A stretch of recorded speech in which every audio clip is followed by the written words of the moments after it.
I slammed the front door of my Buckhead mansion and pretended to leave for a sudden work emergency. Sitting in the driver's seat of my car, I pulled out my phone and tapped on the baby monitor app just to check on my 2-year-old daughter. The screen loaded, and the voices that echoed through the quiet garage left my blood running completely cold.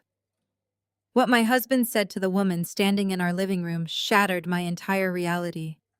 Before I share the details of this ultimate betrayal, let me know where you are tuning in from in the comments below. Hit the like button and subscribe if you have ever had to sit in silence while planning the perfect revenge against someone who severely underestimated you. The afternoon started like any other typical Friday in our affluent Atlanta neighborhood. I am Maya, 32 years old, and a senior financial attorney managing portfolios that most people cannot even fathom. I built my career from the ground up, navigating the cutthroat corporate world as a Black woman and securing my place among the city elite. My husband Malik always played the role of my biggest cheerleader. We had a sprawling 6-bedroom estate, luxury cars in the driveway, and a life that looked flawless on the surface. That afternoon, I packed my leather briefcase, checked my reflection in the hallway mirror, and told Malik I had an emergency meeting downtown. A major client was facing a crisis, and I needed to be in the office to review a stack of urgent contracts. Malik gave me his trademark charming smile, the one that made me fall for him 8 years ago. He wrapped his arms around my waist, kissed my forehead, and told me not to work too hard. He said he would take care of our daughter and make sure dinner was ready when I got back. I smiled, kissed him back, and walked out the heavy mahogany front door. I pulled the door shut behind me, the loud click echoing on the porch. But I did not have an emergency meeting. I had actually finished my work early and wanted to surprise Malik with a quiet weekend getaway I had been planning.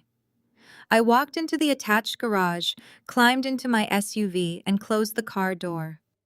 I sat there in the dim light of the garage, enjoying a moment of silence before I planned to walk back inside and reveal my surprise. Out of habit, I unlocked my phone and opened the baby monitor app.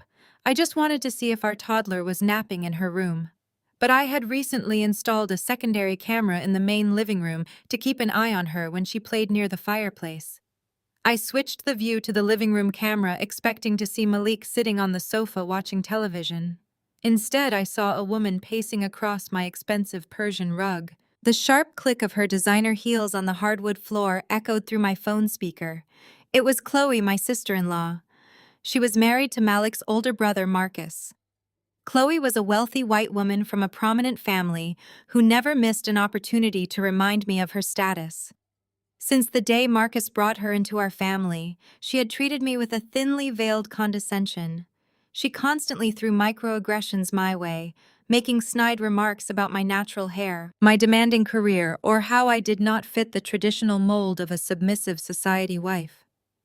She loved playing the gracious savior, pretending to be inclusive, while subtly tearing me down at every family gathering. I sat frozen in my car, staring at the screen. Why was Chloe in my house while her husband was at work? And why was she pouring herself a glass of my expensive bourbon like she owned the place? Then Malik walked into the frame.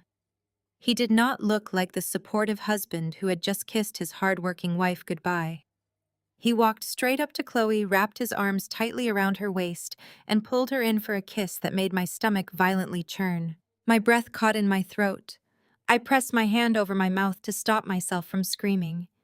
8 years of marriage, a beautiful daughter, a life we built together, and he was standing in our living room kissing his brother's wife. But the physical betrayal was only the beginning of the nightmare. I turned the volume up on my phone, my hands shaking uncontrollably as I listened to every word they said. Chloe pulled back from the kiss, swirling the bourbon in her glass. She looked around my meticulously decorated living room with a look of pure disdain. She sighed dramatically, tossing her blonde hair over her shoulder. "Is she finally gone?" Chloe asked, her voice dripping with venom. "Honestly, Malik, I do not understand how you endure the smell of cocoa butter in her hair for so long. It is so overpowering. And her whole independent boss woman routine is absolutely exhausting. She acts like she is better than everyone else just because she works on Wall Street level deals." I felt a sharp pain in my chest. The blatant disrespect, the racist undertones, the sheer audacity of this woman standing in the house, my money paid for, insulting my culture and my hard work. I waited for Malik to defend me. I waited for the man who promised to protect me to tell her to shut her mouth. Instead, he laughed. A cold, calculating laugh I had never heard before. "It is almost done, baby," Malik replied, taking the glass from her hand and taking a sip. "You just have to be patient for a few more days." When this corporate restructuring contract is signed on Monday, the new holding company will take full control of her primary investment funds. I have the power of attorney paperwork mixed in with the tax documents she needs to sign. She trusts me completely. She will sign it without even reading the fine print. And once she does, she will not have a single penny left to her name. Everything she built will belong to us. My world stopped spinning and simply crashed. The air in the car suddenly felt too thick to breathe. Malik was not just having an affair with his brother's wife. They were conspiring to bankrupt me. They were plotting to steal the wealth I had sacrificed my blood, sweat, and tears to accumulate. All the late nights at the law firm, all the grueling negotiations, all the stress I endured to provide a luxurious life for my family. He was planning to hand it all over to Chloe. Chloe smiled, tracing her finger down Malik's chest. "Marcus is drowning in debt," she complained. "He thinks we can just keep borrowing against his trust fund, but the bank is threatening to foreclose on our estate. I refuse to be the laughingstock of the country club. I need that money, Malik. We need that money to buy the penthouse and finally leave these losers behind." "Do not worry," Malik said smoothly, pulling her close again. "By next week, Maya will be out on the street trying to figure out how she lost her empire. We will have the penthouse, the offshore accounts, and Marcus will be left holding the bag for his own debts. It is the perfect plan." I lowered my phone, the screen going dark. The silence of the garage wrapped around me, heavy and suffocating. A lesser woman might have marched back into that house screaming and crying, demanding answers, throwing punches. A lesser woman would have let her emotions dictate her actions, giving them the satisfaction of calling her an angry, unstable, hysterical wife. But I am not a lesser woman. I am a senior financial attorney who navigates multi-million-dollar hostile takeovers for breakfast. Malik thought he was smart. He thought because I loved him, I was blind. He thought my demanding career made me ignorant to his financial maneuvers. What my arrogant husband did not know was that I had anticipated the possibility of financial betrayal years ago. When you grow up fighting for every single thing you have, you learn to build fortresses around your success. 3 years ago, when Malik first started acting overly interested in managing our joint assets, my instincts had kicked in. I quietly moved the core of my wealth, the vast majority of my corporate shares, my real estate holdings, and my primary investment accounts into an ironclad blind trust located in Delaware. The entity Malik thought he was restructuring was nothing more than a decoy account, a financial shell filled with toxic corporate debt that I had specifically isolated. If he tried to take control of it, he would not be inheriting my wealth. He would be legally assuming millions of dollars in corporate liabilities. I sat in the driver's seat, my heart rate slowly returning to a steady, rhythmic beat. The tears dried up before they even had a chance to fall. The man I loved died the second I heard that recording. In his place stood a parasite, a thief who thought he could feast on my success and feed it to a woman who looked down on my very existence. I started the engine of my SUV, the low rumble vibrating through the steering wheel. I put the car in reverse and slowly backed out of the driveway, heading toward the city. Let them have their afternoon in my house. Let them drink my bourbon and plot my downfall. They thought they were playing a game of checkers, moving pieces behind my back. They had no idea they had just stepped onto a chessboard where I controlled every single move. The trap was set, but it was not for me. It was for them. And I was going to make sure they lost absolutely everything. I forced my trembling finger to press the record button on my phone screen. The small red timer began to count upward, capturing every sickening syllable echoing from the living room camera. I sat in the suffocating stillness of my parked car, the premium leather seat suddenly feeling like a cage. My breath came in shallow, jagged gasps as I listened to the man I married dismantle my life with his brother's wife. I needed this evidence. I needed to document exactly who they were when they thought nobody was watching. As their voices filled the quiet space of my garage, a heavy reel of the last 8 years played in my mind. I had given Malik the best years of my life, my unwavering loyalty, and my absolute brilliance. When we first met, Malik was just a charming but struggling junior analyst drowning in debt and entirely reliant on his family name to get his foot in the door. I was the one who actually understood the market. I was the one who developed the aggressive investment strategies that initially doubled our portfolio. When we decided to launch our own boutique investment firm, I made the conscious decision to step back into the shadows and let him take the title of managing director. I told myself it was for the optics.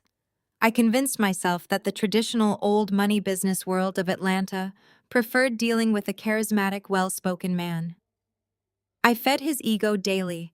I stayed up until 3 in the morning drafting the contracts, analyzing the risk factors, and securing the deals that he would later take the credit for at expensive networking lunches. I built the entire foundation of the empire he now paraded as his own. I had poured my entire soul into securing our financial future, completely blind to the fact that I was funding my own personal executioner. The audio from the monitor snapped my attention back to the present reality. Chloe's high-pitched whining voice grated against my ears as she continued to pace across my living room. She was complaining about Marcus Malik's older brother and her husband. It turned out that my highly esteemed brother-in-law, the man who always looked down his nose at me at family dinners, was completely bankrupt. Chloe wailed about their mounting liabilities with a mix of anger and desperation.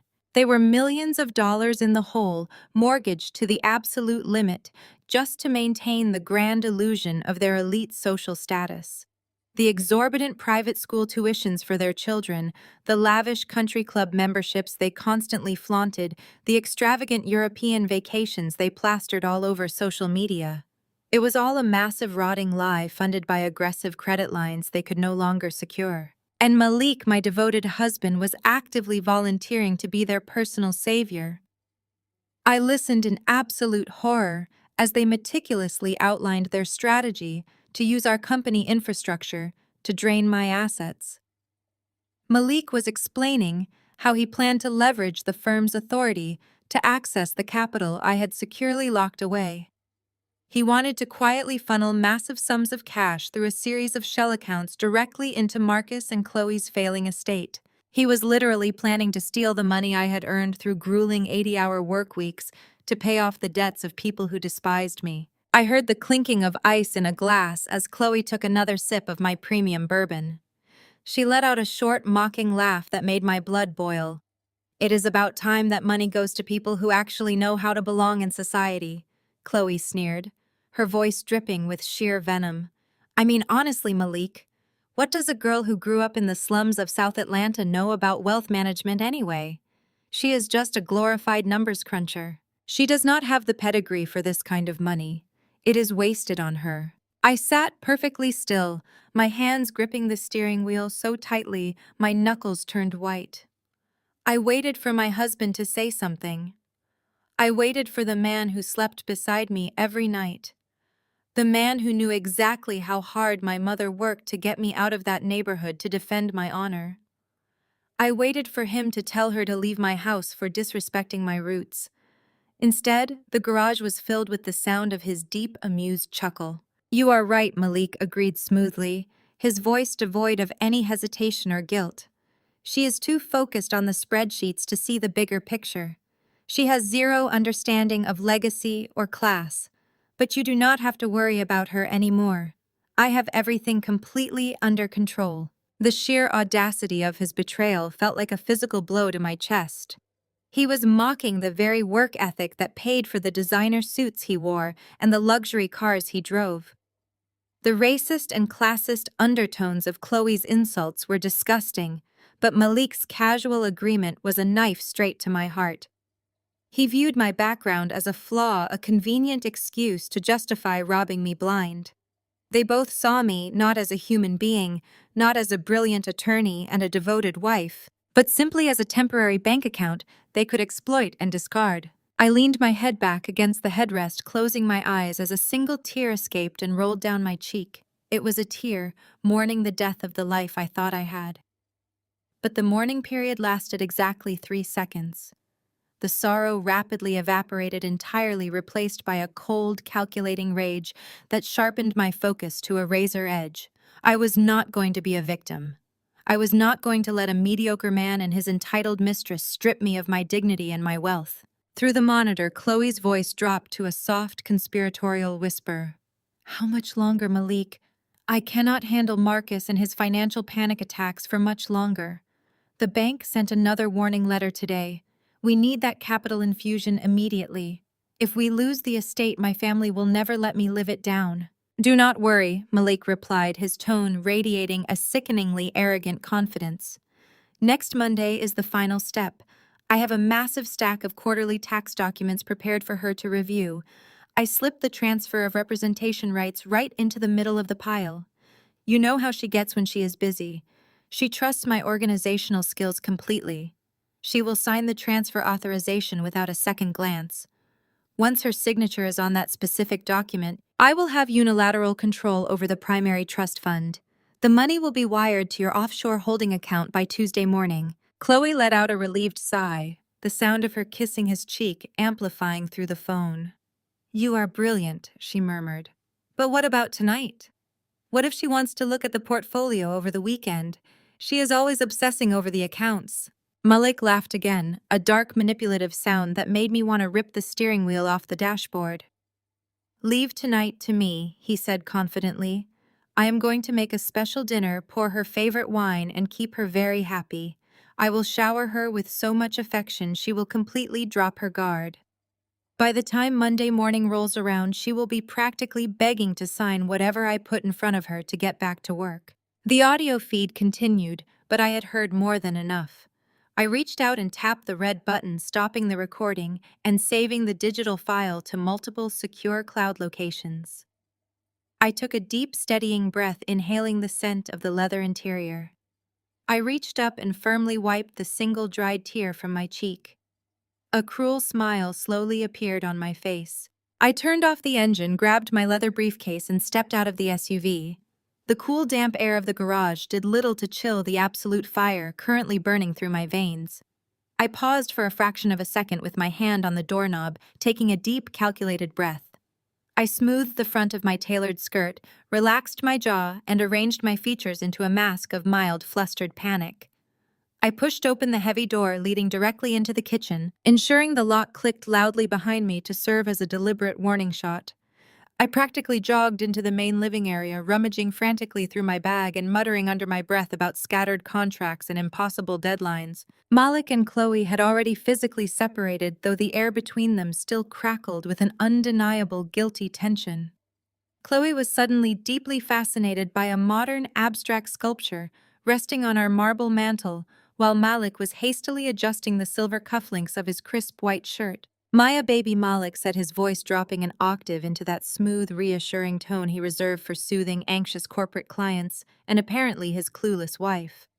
"I thought you were halfway downtown to the financial district by now." I forced a breathless, exaggerated sigh, dropping my heavy briefcase onto the granite kitchen island with a loud thud. I thought I was too. I realized halfway down the street that I completely forgot the primary restructuring folder on the desk in my home office. It is an absolute disaster. I cannot walk into this meeting empty-handed. I looked up, feigning mild, polite surprise at the sight of my sister-in-law standing by the fireplace. "Chloe, I did not realize you were stopping by today." Chloe turned slowly, swirling the last amber drop of my expensive bourbon in her crystal glass. She offered a tight, condescending smile that did not reach her eyes. "Just dropping off some fabric swatches for the country club gala committee," she lied effortlessly, her tone dripping with false sweetness. "Though seeing you rush back in such a frantic panic reminds me exactly why I chose to be a present, dedicated mother instead of a corporate workaholic. I simply could never bring myself to leave my precious children to be raised by a hired nanny just to chase another dollar. You really do miss the absolute best years of their lives when your head is constantly buried in financial spreadsheets and legal documents. The urge to cross the room and slap the crystal glass right out of her perfectly manicured hand was nearly overpowering. She was standing right in the middle of the luxury home, my spreadsheets paid for drinking the premium liquor my hard-earned dollars bought, actively plotting to steal the wealth I created, and having the sheer audacity to lecture me on maternal dedication. I took a slow, deep breath, burying the blinding fury beneath a thick layer of manufactured apologetic exhaustion. "We all make our different choices, Chloe," I replied, keeping my voice remarkably even and polite. "Someone has to keep the investment portfolios growing so the extended family can comfortably maintain their elevated lifestyles." Malik stepped quickly between us, playing his role perfectly. He placed a warm, heavy hand on my shoulder, acting as the gentle, stabilizing mediator. "Now, Chloe, do not be too hard on her. Maya is carrying a massive load right now for the firm, and she handles it beautifully. We are just incredibly lucky she is so dedicated to our future." He leaned down and kissed my temple, his lips feeling like pure corrosive poison against my skin. "Go grab your file, sweetheart. I will see Chloe out so you can get back on the road." I nodded gratefully, playing the part of the tired, appreciative, innocent wife to absolute perfection. I hurried up the curved staircase to my home office, grabbing a random thick folder off the mahogany desk just to complete the visual prop. By the time I walked back down the stairs, the heavy front door was clicking shut. Chloe was finally gone. Malik turned around and leaned casually against the doorframe, giving me that devastating, charming smile that had once made my heart race with genuine affection. Now looking at him only made my stomach violently churn. He walked over, wrapped his strong arms securely around my waist, and pulled me flush against his chest. "I hate seeing you so stressed and overworked," he murmured, his breath warm and familiar against my neck. "You work entirely too hard for us. Let me make it up to you tonight. I am going to cook your absolute favorite pan-seared sea bass, open that vintage Cabernet we brought back from our Napa Valley trip, and just completely spoil you. You just focus on surviving this afternoon meeting and leave the entire romantic weekend to me." "That sounds perfect," I lied smoothly, resting my head against his chest and closing my eyes. I could hear his heart beating, a steady, calm rhythm of a man who firmly believed he had outsmarted everyone, a man who thought he was the most brilliant player in the game. "I will be home by 6 o'clock sharp. I love you." "I love you more," he whispered back, kissing the top of my head. He released me, giving my arm a reassuring squeeze, and announced he was going to jump in the shower to freshen up before starting the dinner preparations. I stood by the kitchen island and watched him walk upstairs, listening intently until I heard the bathroom door close and the shower water begin hitting the porcelain tile. The exact moment the water started running, my entire demeanor changed. The exhausted, easily manipulated wife completely vanished, immediately replaced by the sharp, calculating senior attorney who destroyed corporate rivals for a living. I did not head for the front door to leave for my fake meeting. Instead, I turned and walked silently down the hallway into Malik's private study. His sleek silver laptop sat open on his immaculate desk, the screen dark and locked. Malik was incredibly arrogant. He truly believed his digital security was impenetrable because he had a basic understanding of encryption. But when you are married to a woman who routinely untangles complex corporate espionage for multinational conglomerates, a basic user password is nothing more than a momentary, laughable inconvenience. I had cracked his numeric access code 3 years ago when I first suspected he was mismanaging our joint checking accounts to cover his excessive personal spending. It was an embarrassingly predictable combination of his fraternity founding year and Chloe's birth date. I typed the digits in rapidly, my fingers flying across the keyboard without making a sound. The screen immediately illuminated, revealing his email inbox and a series of minimized document windows. I bypassed the decoy folders he had set up on his desktop to mimic his daily administrative workload and navigated straight to a hidden directory buried deep within his system files. I clicked open the restricted folder labeled Restructuring Initiative. The digital documents inside confirmed absolutely everything I had just heard on the baby monitor. There were the fraudulent shell company registrations, the offshore account routing numbers based in the Cayman Islands, and the meticulously drafted power of attorney form disguised as a standard quarterly tax acknowledgement. He had planned it perfectly. He was going to slip that specific form into a massive stack of legitimate mind-numbing paperwork on Monday morning, banking on my chronic fatigue and my absolute trust in him to prevent me from reading the fine print. Once my signature was on that line, he would have unilateral legal control over the primary trust fund, holding the vast majority of my liquid assets. But as I scrolled further down the directory, ensuring I had copied every file to my secure external drive, a separate heavily encrypted subfolder caught my eye. It was simply titled Buckhead Horizon. I ran a quick decryption script I always kept on my flash drive, bypassed the secondary lock, and clicked it open. The breath caught sharply in my throat, freezing in my lungs. This was not just a pathetic plan to funnel cash into Marcus's failing accounts to save his brother's estate from foreclosure. That was just a fraction of the grand, sickening design. Staring back at me from the bright screen were the finalized, legally binding purchase agreements for a $6 million luxury penthouse in the most exclusive high-security high-rise in downtown Atlanta. I scanned the buyer details, my eyes scanning the text rapidly. The buyer listed on the contract was not Malik. It was not a joint corporate entity. The sole owner listed on the deed was Chloe. My mind raced as the puzzle pieces slammed into place. They were not just stealing my money to cover family debts and save face at the country club. They were utilizing my life savings to purchase their very own private sanctuary, a glittering multi-million-dollar palace in the sky, where they could freely flaunt their stolen wealth and live out their twisted, adulterous fantasy without any financial worries. Malik was buying his brother's wife a mansion with my money, planning to leave me completely destitute while they lived in absolute luxury. I stared at the bright screen, the staggering numbers, and the cold legal jargon burning themselves permanently into my memory. He was going to feed me pan-seared sea bass and pour me vintage wine tonight, holding my hand and acting the part of the devoted, loving husband, while the finalized paperwork to buy his mistress a penthouse sat quietly on his hard drive waiting for my stolen signature to fund it. I carefully closed the files, ran a scrubbing program to completely clear the digital footprint of my access, and locked the screen, leaving the silver laptop in the exact position I had found it. The sound of the shower upstairs abruptly stopped. The water was off. I picked up my leather briefcase, ensuring the random prop folder was tucked neatly inside, and walked silently out the front door, pulling it shut with a soft click. As I climbed back into my SUV and finally started the engine, a cold, ruthless, and terrifyingly absolute calm settled over my entire being.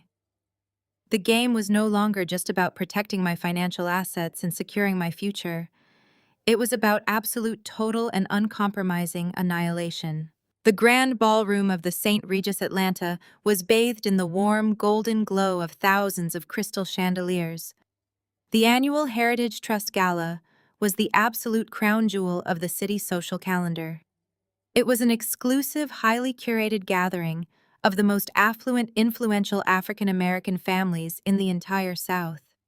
Generations of established wealth, political power, and corporate dominance were packed into one sprawling room, sipping vintage champagne and discussing multi-million-dollar philanthropic pledges. And then there was Chloe. She was gliding through the sea of black excellence like a self-appointed queen wearing a silver sequined gown that cost more than most people earned in a decade.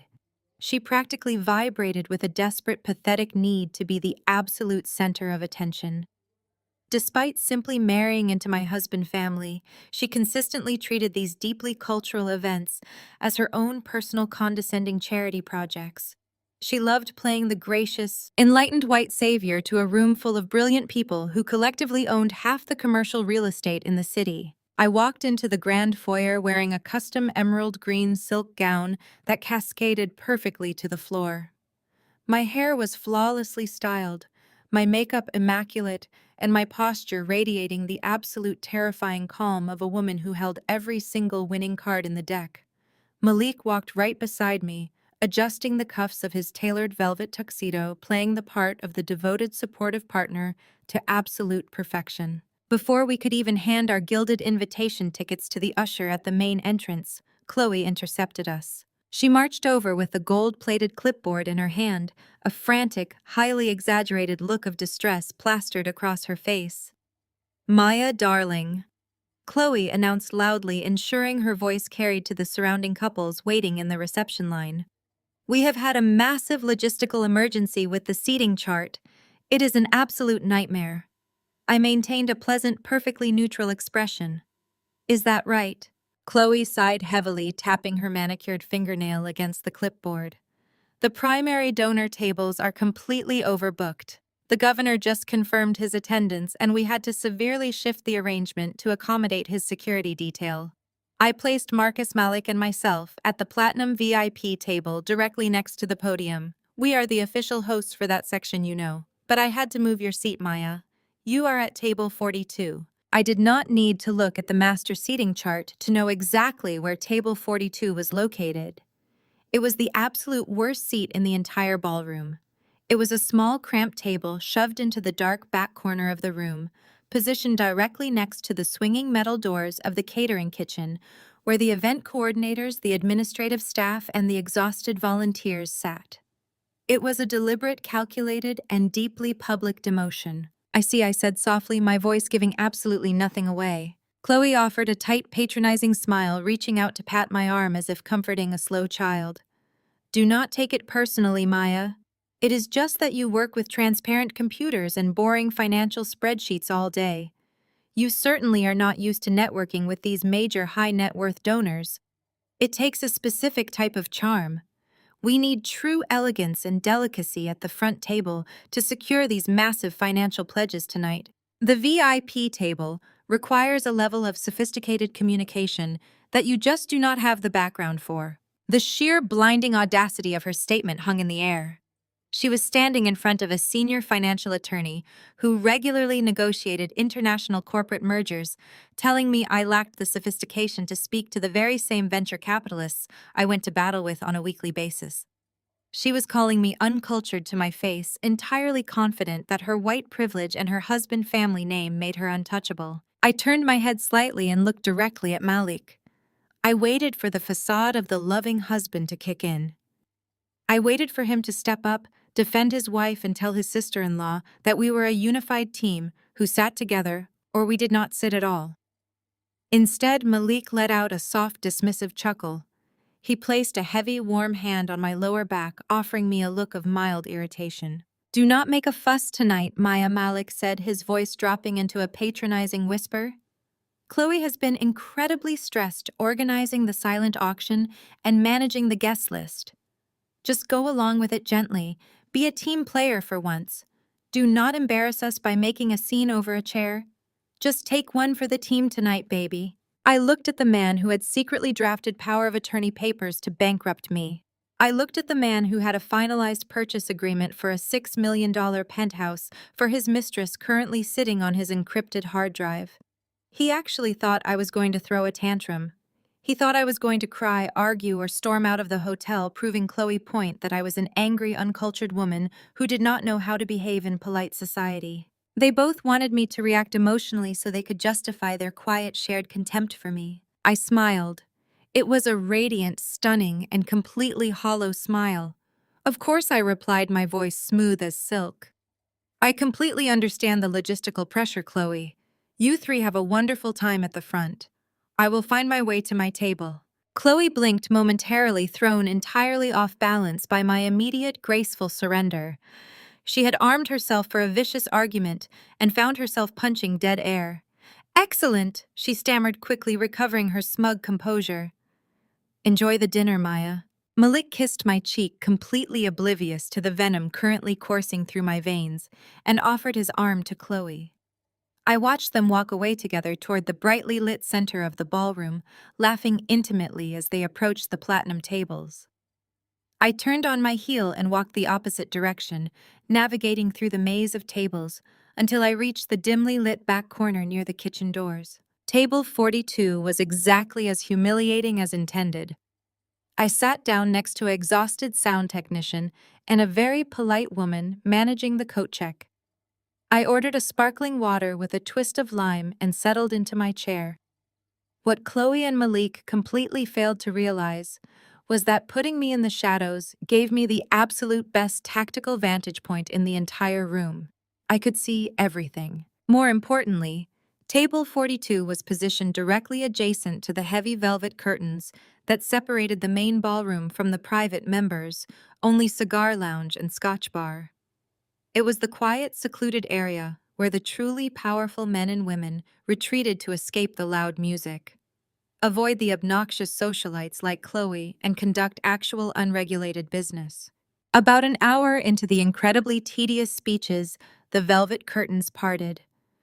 Three older, distinguished men stepped out of the private lounge and stood near the edge of my table, seeking a quiet spot away from the deafening applause. I recognized them instantly.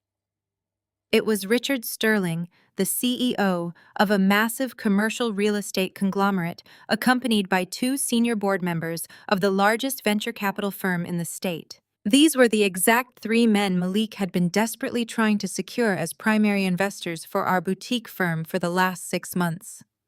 Malik needed their capital to mask the massive financial hole he and Marcus were actively digging. The men stood with their backs partially turned to me, swirling their expensive scotch, completely ignoring the gala proceeding on the main stage. "I am telling you, Richard," one of the board members groaned, taking a sip of his drink. "The man is an absolute clown. I cannot take another one of his pitch meetings. He is all flash expensive suits and absolutely zero substance." Sterling let out a harsh, barking laugh. "You are talking about Malik, right? It is embarrassing. Did you see those projected risk assessments he sent over to my office on Tuesday? The mathematics were completely flawed. A first-year business student could see the glaring holes in his portfolio strategy. He operates like a man who is desperate for cash, not a man looking to build sustainable wealth." The third man nodded in agreement. "The only reason his firm even survived its first 2 years is because of his wife. Maya is the one with the actual brains. She drafted the original corporate restructuring for my acquisitions team 3 years ago. She is brilliant, terrifyingly precise. If she were the one pitching us the new fund, I would sign the check tonight. But dealing with Malik is like dealing with a child playing dress-up in his father's suit. I am officially declining his proposal on Monday morning. We are not trusting our capital to a man who cannot even explain his own spreadsheets." I sat perfectly still, listening to the absolute destruction of my husband's professional reputation straight from the mouths of the men he worshipped. Malik was failing. He was failing spectacularly, and his desperation to steal my money was directly tied to the fact that the legitimate business world saw right through his charming hollow facade. Chloe thought seating me at the back of the room would silence me. She thought keeping me away from the bright lights would render me completely powerless. She was spectacularly wrong. The back of the room was where the real predators waited.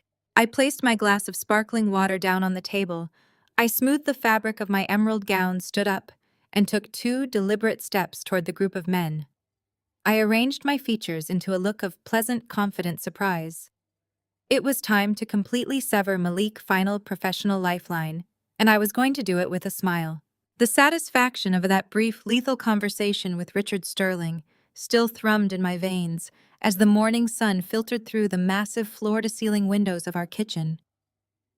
The venture capitalists had been more than receptive to my subtle, highly confidential suggestion that my firm was preparing to spin off a new, independently managed asset division.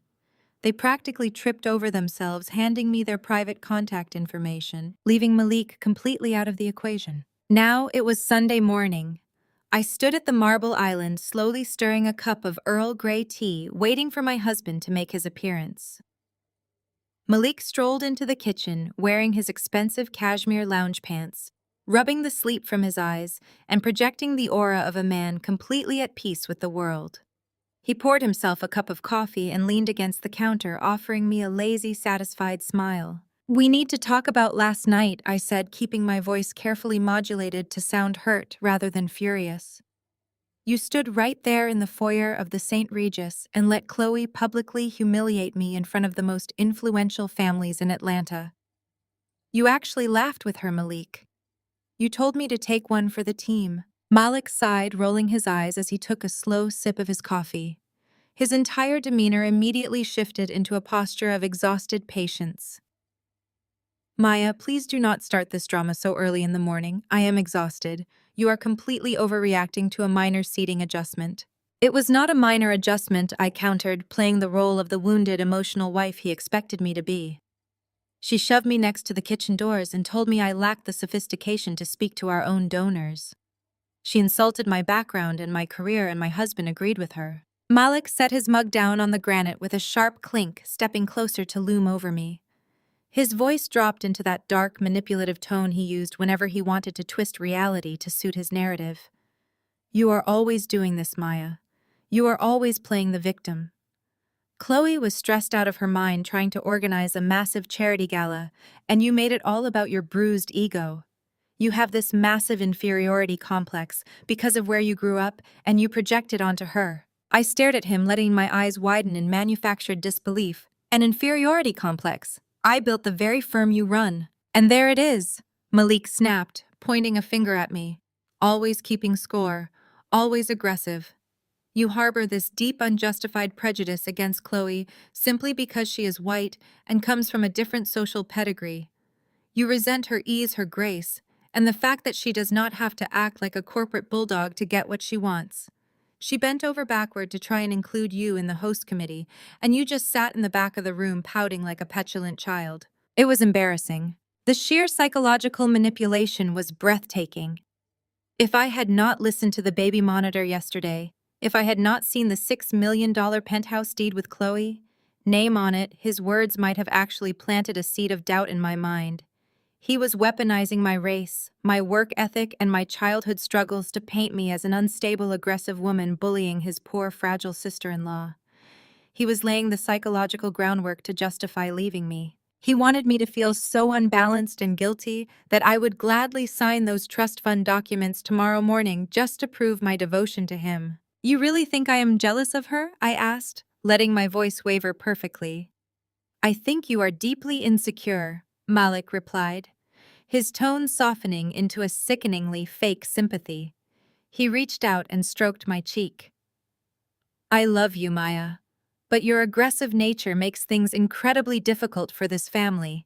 You made Chloe cry last night after you stormed off. She felt terrible. You need to apologize to her today to keep the peace. Marcus is furious. Before I could even formulate a response to that absolute garbage, the front doorbell chimed. It was not a polite ring, but a sharp, demanding series of buzzes. Malik patted my shoulder and walked to the foyer, opening the heavy oak doors. Marcus and Chloe swept into my home as if they owned the very foundation it sat upon. Marcus, a man currently millions of dollars in debt and facing imminent financial ruin, puffed his chest out in a ridiculous display of unearned alpha male dominance. Chloe trailed slightly behind him, wearing oversized designer sunglasses and clutching a tissue. She had completely bypassed subtle and gone straight for the full theatrical performance of a wounded, fragile victim. Malik Marcus barked, his voice echoing loudly off the vaulted ceilings. I am only here because Chloe insisted we try to clear the air, but I am absolutely not going to tolerate my wife being bullied by yours. Malik held his hands up in a placating gesture. I know, Marcus. I was just talking to Maya about her behavior. Come into the kitchen. They walked in a unified front of absolute toxicity. Chloe removed her sunglasses, revealing eyes that were miraculously completely dry, despite the tissue clutched in her fist. She looked at me with a tragic, trembling pout, while a victorious, vicious smirk danced at the very corners of her mouth. Maya. Chloe whispered, her voice shaking with manufactured emotion. I just do not understand what I did to make you hate me so much. I have tried so incredibly hard to be a good sister to you. I put you on the platinum host list, and I only moved your seat because the governor's security team explicitly demanded it. And you just glared at me and stormed away. It broke my heart. I barely slept last night. She dabbed at her perfectly dry cheek, leaning into Marcus for support. Marcus wrapped a protective arm around her delicate shoulders, glaring at me with utter contempt. You owe my wife a massive apology, Maya Marcus demanded. She volunteers her time to elevate this family's social standing, and you treat her like dirt because you cannot handle the fact that she knows how to operate in these circles better than you do. You are tearing this family apart with your petty, childish jealousy. I stood perfectly still, my hands resting lightly on the marble island. I looked at Marcus, a man who was actively conspiring with his brother to steal my life savings to pay off his bad debts. I looked at Chloe, a woman who was currently sleeping with my husband and planning to move into a luxury penthouse funded by my sweat and blood. And finally, I looked at Malik crossed his arms, staring at me with a heavy, disappointed glare. Do the right thing, Maya, he commanded softly. Apologize to Chloe. Fix this. Show me you can actually be a supportive part of this family. The silence in the kitchen was heavy thick with their collective arrogance. They had me surrounded in my own home, bullying me, gaslighting me, and demanding my submission. They expected me to break. They expected me to argue, to yell, to defend myself, which would only further prove their narrative that I was unhinged. Instead, I reached deep inside myself and pulled out a performance worthy of an Academy Award. I lowered my gaze, letting my shoulders slump ever so slightly. I took a shaky breath, forcing a look of profound, ashamed realization onto my face. You are right, I said, my voice barely above a whisper. Chloe blinked, her theatrical tears instantly stalling. Malik dropped his arms, looking marginally surprised by how quickly I had folded. I looked up, meeting Chloe's eyes with an expression of total, utter defeat. I am so incredibly sorry, Chloe. I let my own insecurities get the absolute best of me last night. You worked so hard on the gala, and it was beautiful. I felt out of place, and I unfairly took that frustration out on you. It was unprofessional, it was unkind, and it was completely unacceptable. I promise you, it will never, ever happen again. The sheer danger lurking beneath my words went completely undetected by the three predators in the room. When I promised it would never happen again, I meant it literally. They would never have the opportunity to humiliate me again because they were about to lose everything. Chloe's face broke into a massive, triumphant smile. She stepped forward and wrapped her arms around me in a suffocating, perfume-drenched hug. Oh, Maya, she cooed in my ear. I forgive you. We are family. I just want us to be close. I patted her back lightly, my expression completely dead, as I stared over her shoulder at the stainless steel refrigerator. I'm glad we cleared the air, I murmured. Marcus clapped Malik on the shoulder, letting out a loud, obnoxious laugh. See? That is all it takes, a little humility. We should all hit the club for Sunday brunch to celebrate keeping the family together. My treat. Malik smiled brilliantly, the tension completely leaving his body. He truly believed he had won. He believed I was thoroughly broken, completely manageable, and absolutely ready to sign away my trust fund tomorrow morning. Sounds perfect, Marcus. Maya, baby, why do not you stay here and rest? You look exhausted. We will be back in a few hours. That sounds wonderful, I agreed meekly. I have some emails to catch up on anyway. Enjoy brunch. I stood in the foyer and waved as the three of them walked out the front door, laughing and joking as they climbed into Marcus' luxury sedan. I watched the car disappear down the manicured street. The moment they were out of sight, the submissive broken wife vanished into thin air. I turned around, my spine snapping straight, my jaw setting into a hard, unforgiving line. I walked briskly back to my home office and locked the heavy oak door behind me. I bypassed my standard work computer and pulled a prepaid burner phone from the hidden compartment in the back of my desk drawer. I punched in a highly unlisted number I had memorized late last night. The phone rang twice before a crisp professional voice answered. Diane Sterling office. How may I direct your call? This is Maya. I am calling to confirm my 2 o'clock appointment with Diane today. Diane Sterling was not just a lawyer. She was the absolute apex predator of high-asset divorce and financial litigation in the state of Georgia.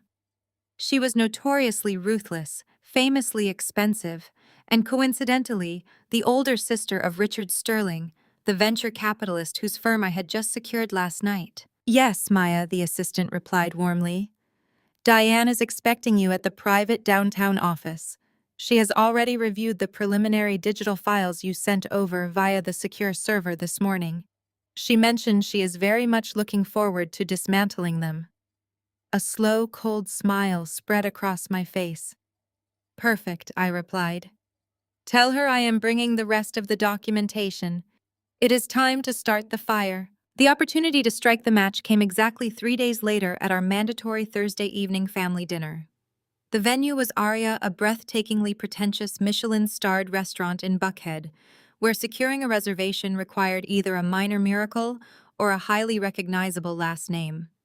Malik parents Arthur and Eleanor insisted on these weekly gatherings to project the image of a tightly knit, incredibly successful dynasty. Arthur was a retired superior court judge with a booming voice, and Eleanor was a classic Southern society matron who had perfected the art of delivering devastating insults wrapped in sweet maternal concern. I arrived exactly on time, taking my seat next to Malik at the long candlelit table. My husband played the part of the doting partner, flawlessly pulling out my chair and kissing my cheek, completely oblivious to the fact that Diane Sterling and her team of forensic accountants were currently tearing his offshore financial infrastructure to absolute shreds. 10 minutes later, Marcus and Chloe made their grand entrance. Every head in the private dining alcove turned. Chloe was wearing a simple, sleek black cocktail dress, but nobody was looking at the fabric. They were entirely focused on her neck. Resting against her collarbone was a magnificent, blinding cascade of brilliant cut diamonds. It was a vintage Cartier piece, heavy, ostentatious, and undeniably breathtaking. Eleanor literally gasped, pressing a hand to her chest. Chloe, darling, that is the most spectacular thing I have ever laid eyes on. Chloe touched the stones lightly, feigning a modest blush. Marcus just spoils me absolutely rotten, Eleanor. We were celebrating our anniversary a little early, and he simply insisted I have it. I took a slow sip of my sparkling water, my eyes tracking the way the light caught the diamonds. I did not need an appraisal to know the exact value of that necklace. It was exactly $150,000. I knew that specific number because I had spent my morning reviewing the wire transfers Malik had authorized from our joint corporate reserve account last Tuesday, under the guise of an emergency legal retainer fee for a shell corporation. Malik had not just bought his mistress a $6 million penthouse. He was actively financing her jewelry collection, while Marcus stood there deeply in debt, grinning like a fool and taking the credit. The dinner progressed in its usual agonizing fashion. Chloe dominated the conversation, steering every topic back to her new jewelry, her country club committee, and the various European vacations they were supposedly planning. I remained perfectly composed, contributing just enough to the conversation to avoid appearing sullen, while internally calculating the exact moment I would watch this entire charade burn to ash. As the waiter cleared our main courses to prepare for dessert, Chloe let out a sudden irritated sigh. She reached up and unclasped the heavy diamond necklace. The clasp is catching terribly on the baby hairs at the nape of my neck, she complained, rubbing the skin. It is giving me an absolute rash. I am just going to take it off for the rest of the dinner. Arthur chuckled. A very expensive problem to have, my dear. Put it safely in your purse. My clutch is far too small, Chloe replied, holding up a tiny crystal-embellished evening bag. Maya, be a dear and pass me my coat. I will just slip it into the interior zippered pocket. Our coats had been taken by the hostess upon arrival, but the private dining room had its own freestanding coat rack positioned directly behind my chair. My tailored black cashmere overcoat was hanging right next to Malik's identical black cashmere overcoat. Chloe's camel-colored trench coat hung on the opposite side. I did not move a muscle. I simply turned my head and looked at her. You have legs, Chloe. You can get it yourself. Eleanor let out a sharp, disapproving breath. Maya, there is absolutely no need to be hostile. She simply asked for a favor. Malik placed a firm hand on my thigh under the table, squeezing hard enough to leave a bruise. Maya, please, he warned quietly. I held my ground, offering Eleanor a cool, serene smile. I am simply enjoying my water, Eleanor. I am not the coat check girl. Chloe let out a long, exaggerated sigh of martyrdom. She stood up, brushing past my chair, and walked over to the coat rack. I watched her reflection in the dark glass of the restaurant window. I saw her slip the heavy diamond necklace into a pocket, pat it down, and return to her seat with a smug, satisfied expression. Dessert arrived, a decadent array of chocolate soufflés and raspberry tarts. The conversation shifted to Arthur's upcoming golf tournament. I checked my watch. We had been at the table for nearly 2 hours, and my patience for this theatrical performance was rapidly expiring. Suddenly, Chloe stood up again, pushing her chair back with a loud, disruptive scrape against the hardwood floor. She walked over to the coat rack to retrieve her phone from her trench coat. The entire table watched as she patted down her pockets. Her movements, initially casual, suddenly became frantic. She began pulling the fabric inside out, her face draining of color. Marcus stood up, tossing his napkin onto the table. "Chloe, what is wrong?" "It is gone," Chloe whispered, her voice rising into a sharp, hysterical pitch. "The necklace. It is not in my pocket. It is completely gone." The private dining room erupted into chaos. Arthur immediately signaled for the restaurant manager while Eleanor rushed over to help Chloe frantically search the floor around the coat rack. Malik stood up, his face a mask of deep concern, helping Marcus pull the coats off the rack to shake them out. I remained seated, finishing the last bite of my raspberry tart, watching the panic unfold with absolute clinical detachment. "It has to be here," Marcus insisted, his voice tight with genuine panic. A man drowning in debt could not afford to lose a $150,000 asset, even if he did not actually pay for it. Nobody else has been in this room except the waiters. Chloe suddenly stopped searching. She slowly turned around, her eyes locking directly onto me. The manufactured panic on her face vanished instantly, replaced by a cold, calculating malice. She had found her angle. "Nobody else has been in this room," Chloe echoed loudly, pointing a trembling finger right at my face. "But Maya has been sitting directly in front of those coats all night." The entire room fell dead silent. Even the restaurant manager, who had just rushed through the doors, froze in his tracks. "Chloe, what are you saying?" Arthur demanded, his heavy brows drawing together in shock. "I am saying that Maya has been glaring at my necklace with pure, unadulterated envy since the second I walked into this restaurant," Chloe spat, stepping toward me. She refused to hand me my coat earlier because she was already plotting. She sat there waiting for us to get distracted by dessert, and she reached back and took it. I slowly wiped my mouth with my linen napkin and placed it neatly next to my plate. "That is quite an accusation, Chloe." "It is the truth," she shrieked, playing the hysterical victim flawlessly. "She has always been jealous of me. She resents everything Marcus and I have. You can take the girl out of the South Atlanta slums, but you clearly cannot take the slum culture out of the girl. Old habits die hard, do they not, Maya? If you see something you cannot afford, you just steal it." Eleanor gasped, covering her mouth with her hand, staring at me as if I had just morphed into a violent criminal right in front of her salad plate. Arthur shook his head in profound, utter disgust. I looked at my husband. I waited for Malik to shut this down.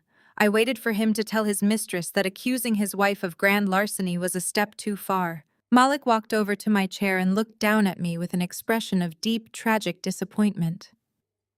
"Maya," he said, his voice dripping with condescending sorrow, "if you took it just to teach her a lesson about flaunting wealth, or because you were feeling insecure, just give it back right now.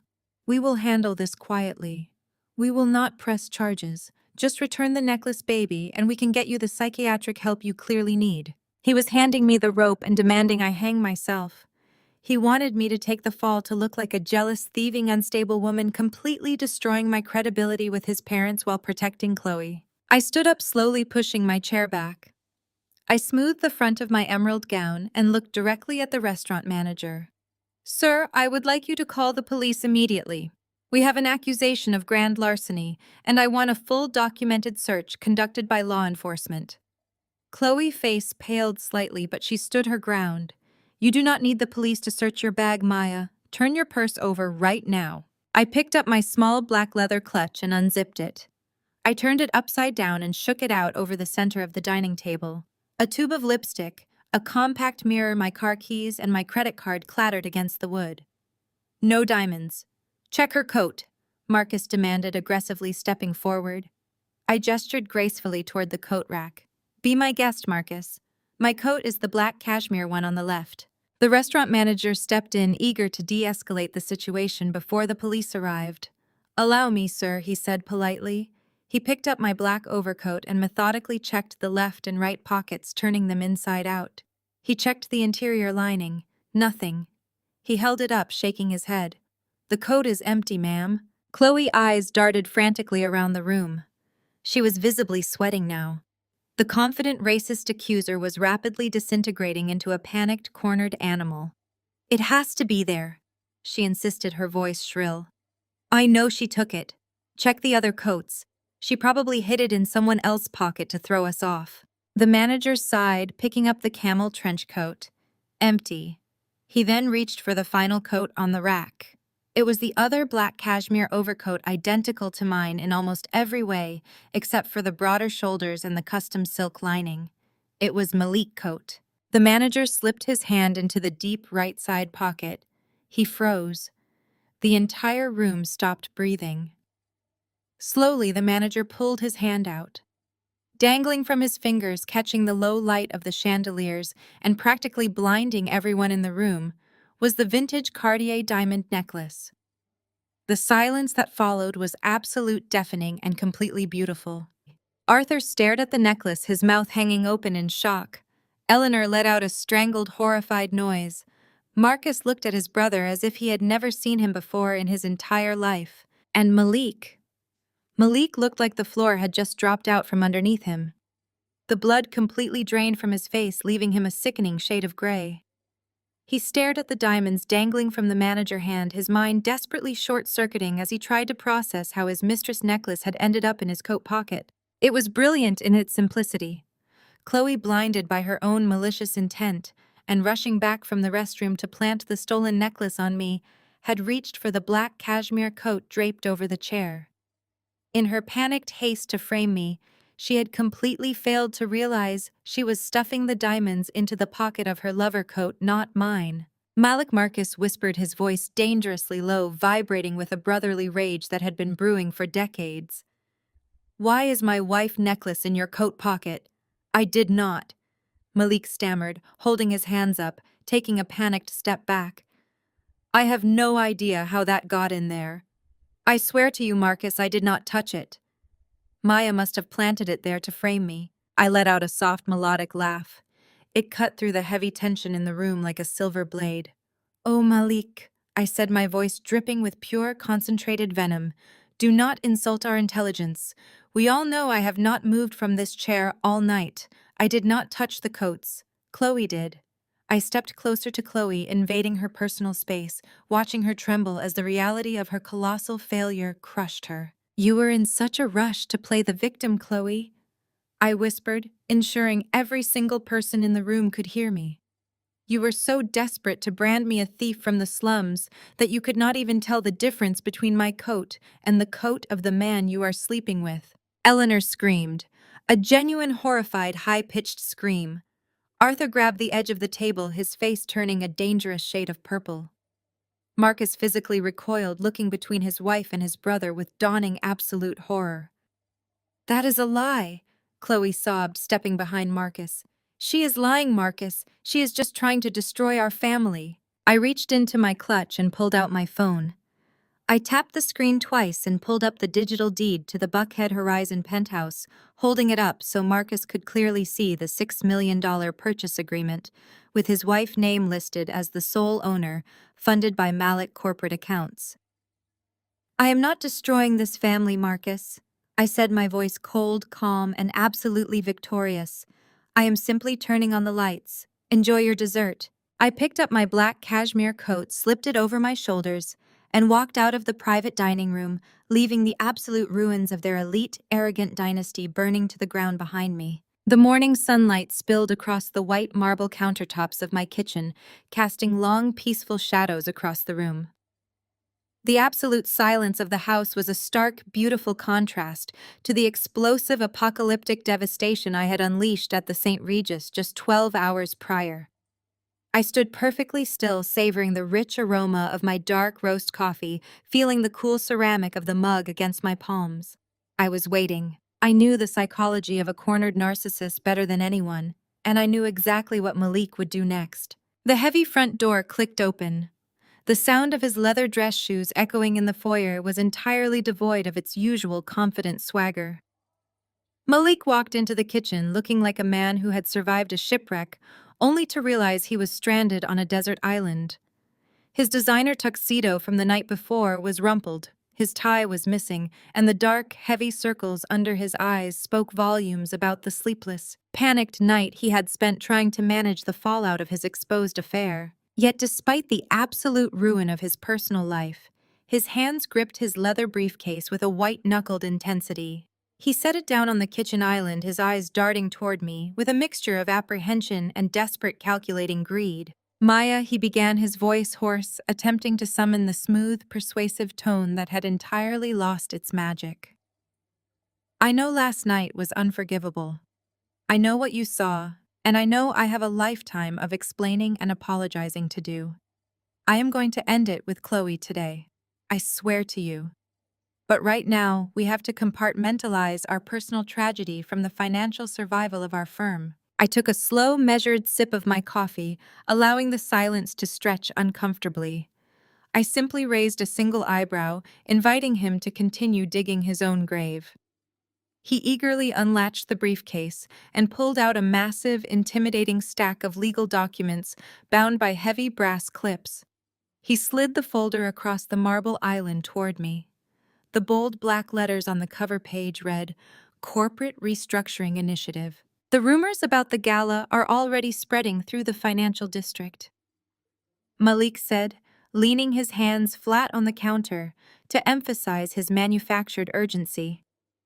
The venture capitalists you spoke to last night are going to want a clear, untangled operating structure before they commit a single dollar to us. Furthermore, with a potential separation looming between us, the capital gains tax on our shared portfolios is going to be absolutely catastrophic. This document is a standard corporate restructuring. It is a vital tax reduction procedure designed to shelter our liquid assets and protect the firm capital from any immediate legal audits. I looked down at the thick stack of paper. It was a masterpiece of legal deception. To a standard observer or an exhausted, heartbroken wife, it looked exactly like a routine tax mitigation strategy. But my eyes were trained to spot the predatory traps hidden in the fine print. I reached out and slowly opened the folder, my manicured finger tracing the dense paragraphs of legal jargon. Buried deep within the fourth section, deliberately obscured by complex clauses regarding corporate tax liabilities, was the lethal mechanism. It was a complete, irrevocable transfer of all voting rights, asset management, and executive control of our primary investment firm to a newly formed holding company. I recognized the name of the holding company instantly. It was the exact offshore entity I had found heavily encrypted on his laptop. The entity meant to fund Chloe's $6 million penthouse. He was actually doing it. Even after I had exposed his affair, completely humiliated his mistress, and destroyed his reputation in front of the entire Atlanta elite, his boundless pathological arrogance convinced him he could still win. He truly believed I was currently so blinded by emotional devastation that I would blindly sign away my entire life savings just to salvage the business. I picked up the heavy gold fountain pen resting next to the folder. I held it between my fingers, letting the cold metal ground me. As I stared at the signature line, a vivid, rushing montage of their betrayal played in my mind. I heard Chloe's shrill, elitist voice echoing through the baby monitor, mocking my roots and calling me a glorified numbers cruncher. I heard Malik's deep, amused chuckle as he agreed that I lacked class and pedigree. I saw the triumphant, venomous smirk on Chloe's face right before the restaurant manager pulled her stolen diamond necklace out of Malik's coat pocket. They saw me as nothing more than a temporary bank account, a useful tool to be exploited and discarded the moment it became inconvenient. I looked up at Malik. My expression was perfectly arranged into a mask of weary, heartbroken resignation. "Are you absolutely certain this is the best way to protect our assets?" Malik, I asked, letting my voice waver with just the right amount of vulnerability. His eyes lit up with a ravenous, predatory gleam. He could practically taste the millions of dollars. He reached across the island, placing his hand over mine in a sickening display of false comfort. I promise you, Maya, this is the only way to save what we have built. Just sign the transfer and I will handle the rest. You will never have to worry about a single financial burden again. I smiled softly. I know I will not. I lowered the gold pen and signed my name with a smooth, decisive flourish on every single required line. I initialed the annexes, dated the transfer, and pushed the heavy folder back across the marble island. The transformation in Malik was instantaneous and terrifying. The second the folder was back in his possession, the fake comforting facade vanished entirely. He snatched the documents off the counter, clutching them to his chest as a cold, victorious sneer spread across his face. "Thank you for finally being practical, Maya," he said, his voice dripping with pure, unadulterated arrogance. "I will have my personal attorneys contact you regarding the divorce settlement by the end of the week. You can keep the house, but the firm is officially mine now. Do not try to fight it. You signed away your rights cleanly." He turned on his heel and strode out of the kitchen, practically vibrating with the thrill of his perceived victory. I listened to the front door slam shut, followed by the aggressive roar of his sports car engine as he sped down the driveway, rushing to finalize the transfer and claim his stolen empire. I picked up my coffee mug, walked over to the expansive window overlooking the manicured garden, and let out a rich, genuine laugh that echoed brightly off the kitchen walls. Malik was a man who only ever looked at the surface of the water, completely ignorant of the lethal currents moving silently beneath. What he did not know, what he could not possibly comprehend, was that the moment I cracked his laptop password 3 years ago and noticed the first minor discrepancies in our corporate accounts, I did not just get angry. I got to work. I had spent the last 36 months executing the most complex, untraceable financial maneuver of my entire career. I systematically and legally partitioned the boutique investment firm. I quietly migrated every single blue-chip client, every aggressive growth portfolio, all the intellectual property, and every cent of our multi-million-dollar liquid capital into an irrevocable, impenetrable blind trust based in Delaware. I secured it under a maze of corporate privacy laws that not even the federal government could easily pierce, completely shielding my wealth from any marital or corporate claims. The firm that Malik had just tricked me into signing over to him was nothing more than a brilliant, glittering decoy. It was a hollow, empty shell, but I had not just left it empty. That would have been too easy. I had spent the last 6 weeks actively loading that specific corporate entity with every single piece of toxic commercial debt I could legally acquire. I had aggressively leveraged the firm to assume the failing underwater liabilities of Marcus' bankrupt estate. I had tied the corporate tax identification number directly to the fraudulent offshore accounts Malik had set up. When Malik filed those transfer documents today, he was not taking control of my wealth. He was stepping directly into a financial bear trap. He and Chloe were officially legally assuming full personal responsibility for millions of dollars in insurmountable corporate debt. Furthermore, the transfer of ownership would act as the immediate automatic trigger for the massive anonymous tip I had sent to the Internal Revenue Service last Friday regarding international tax evasion and embezzlement. By the time Malik realized the bank accounts were completely drained, federal auditors would already be seizing his passport and freezing his remaining personal assets. He had just voluntarily signed his own financial death warrant. I took a long, satisfying sip of my coffee. The sun was shining, my assets were completely secure, and the absolute destruction of Malik and Chloe was no longer just a plan. It was a legally binding reality. I walked away from the kitchen window, the warmth of the sun still lingering on my skin.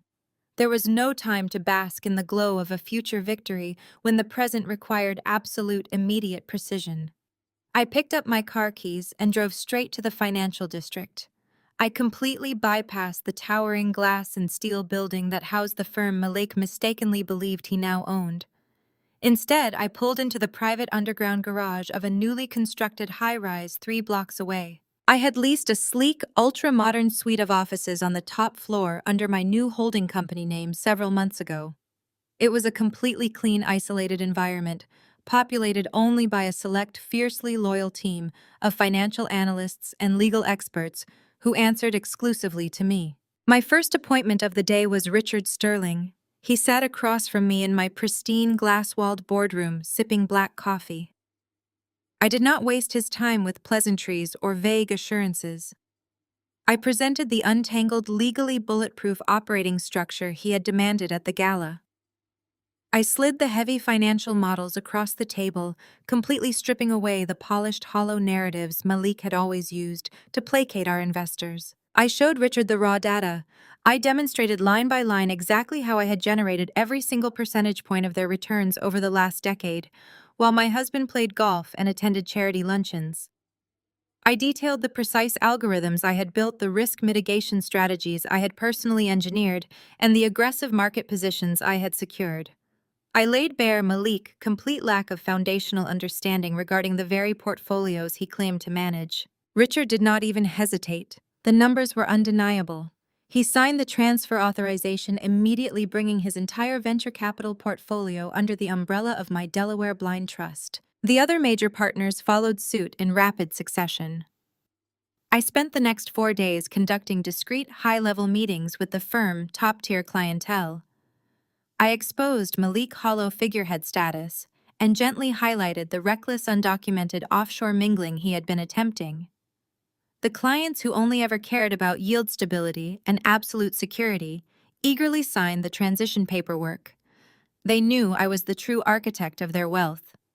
By the end of the week, I had successfully and legally migrated 95% of our core clientele. While I was quietly securing an empire, my soon-to-be ex-husband and his accomplices were loudly celebrating a mirage. My phone buzzed incessantly with notifications from the Wilson family group chat.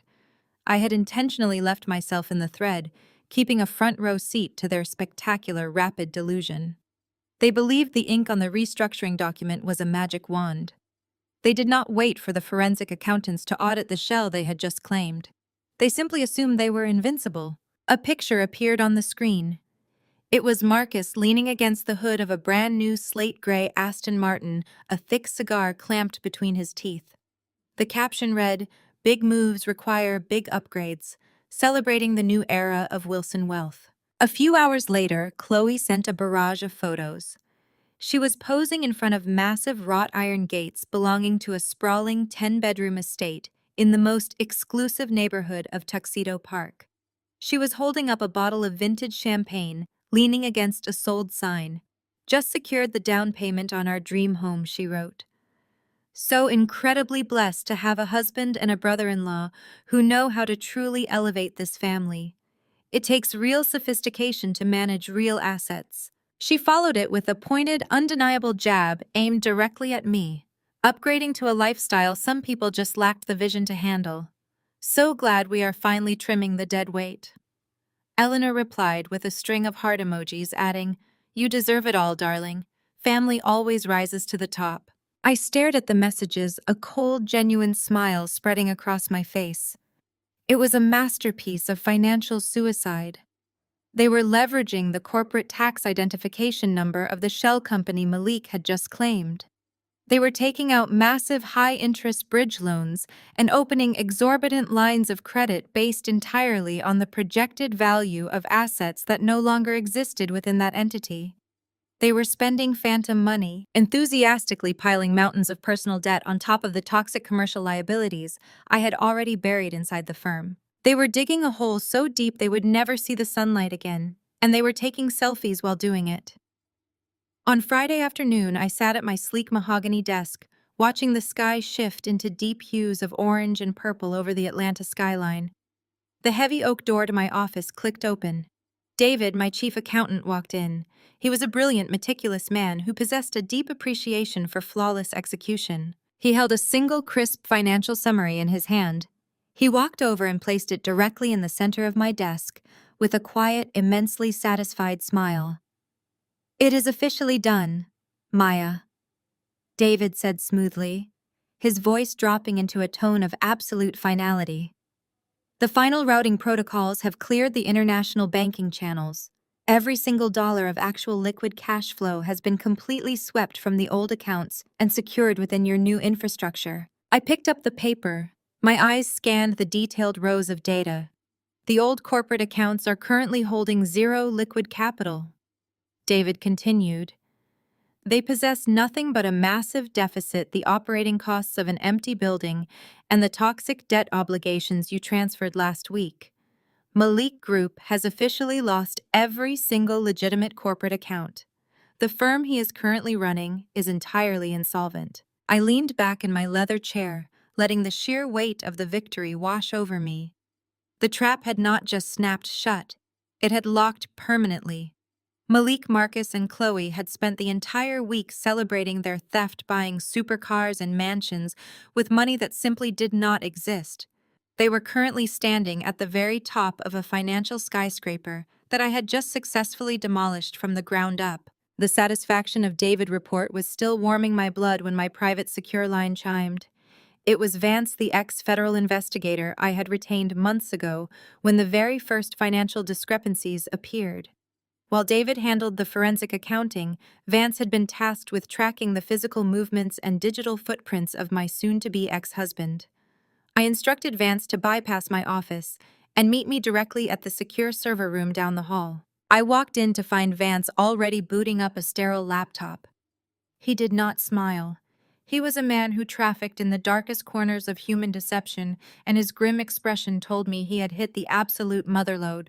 He handed me a heavy encrypted flash drive. I plugged it in and entered the complex decryption sequence. I expected to see more shell corporations or hidden offshore accounts. I already knew Malik and Chloe were entangled. The restaurant incident with the necklace had exposed their proximity, but Malik had desperately tried to spin it as a misunderstanding, a setup, a frantic attempt to keep his brother Marcus from realizing the absolute truth. But the files on the screen were not bank statements. They were photographs, intercepted text messages, and audio transcripts. I clicked on the first folder. It contained hundreds of high-resolution images and security footage stills. Malik and Chloe entering a boutique hotel in Midtown. Malik and Chloe kissing in the shadows of a private VIP lounge. Malik and Chloe holding hands in the back of a tinted town car. The timeline on the time-stamped documents was the true gut punch. This was not a recent fling sparked by the stress of the charity gala. The digital trail went back exactly 24 months. For 2 entire years, while Marcus was struggling to keep his head above water and turning to his brother for support, Malik was sleeping with his wife. They had been carrying on this illicit, repulsive affair right under our noses, laughing at our expense at every family Sunday dinner, every holiday gathering, and every corporate retreat. I opened a folder labeled Communications. The text exchanges were nauseating. Chloe complained endlessly about Marcus calling him a pathetic failure who could not afford to maintain her lifestyle. Malik responded with promises of a grand escape. He assured her that he was moving the funds, that he was isolating me from the firm, and that soon they would be free of the dead weight holding them back. Then I clicked on the final document. It was a secondary, unredacted draft of the purchase agreement for the Buckhead Horizon penthouse. It included a private architectural addendum. The $6 million property was not merely an investment asset or a way to launder stolen funds.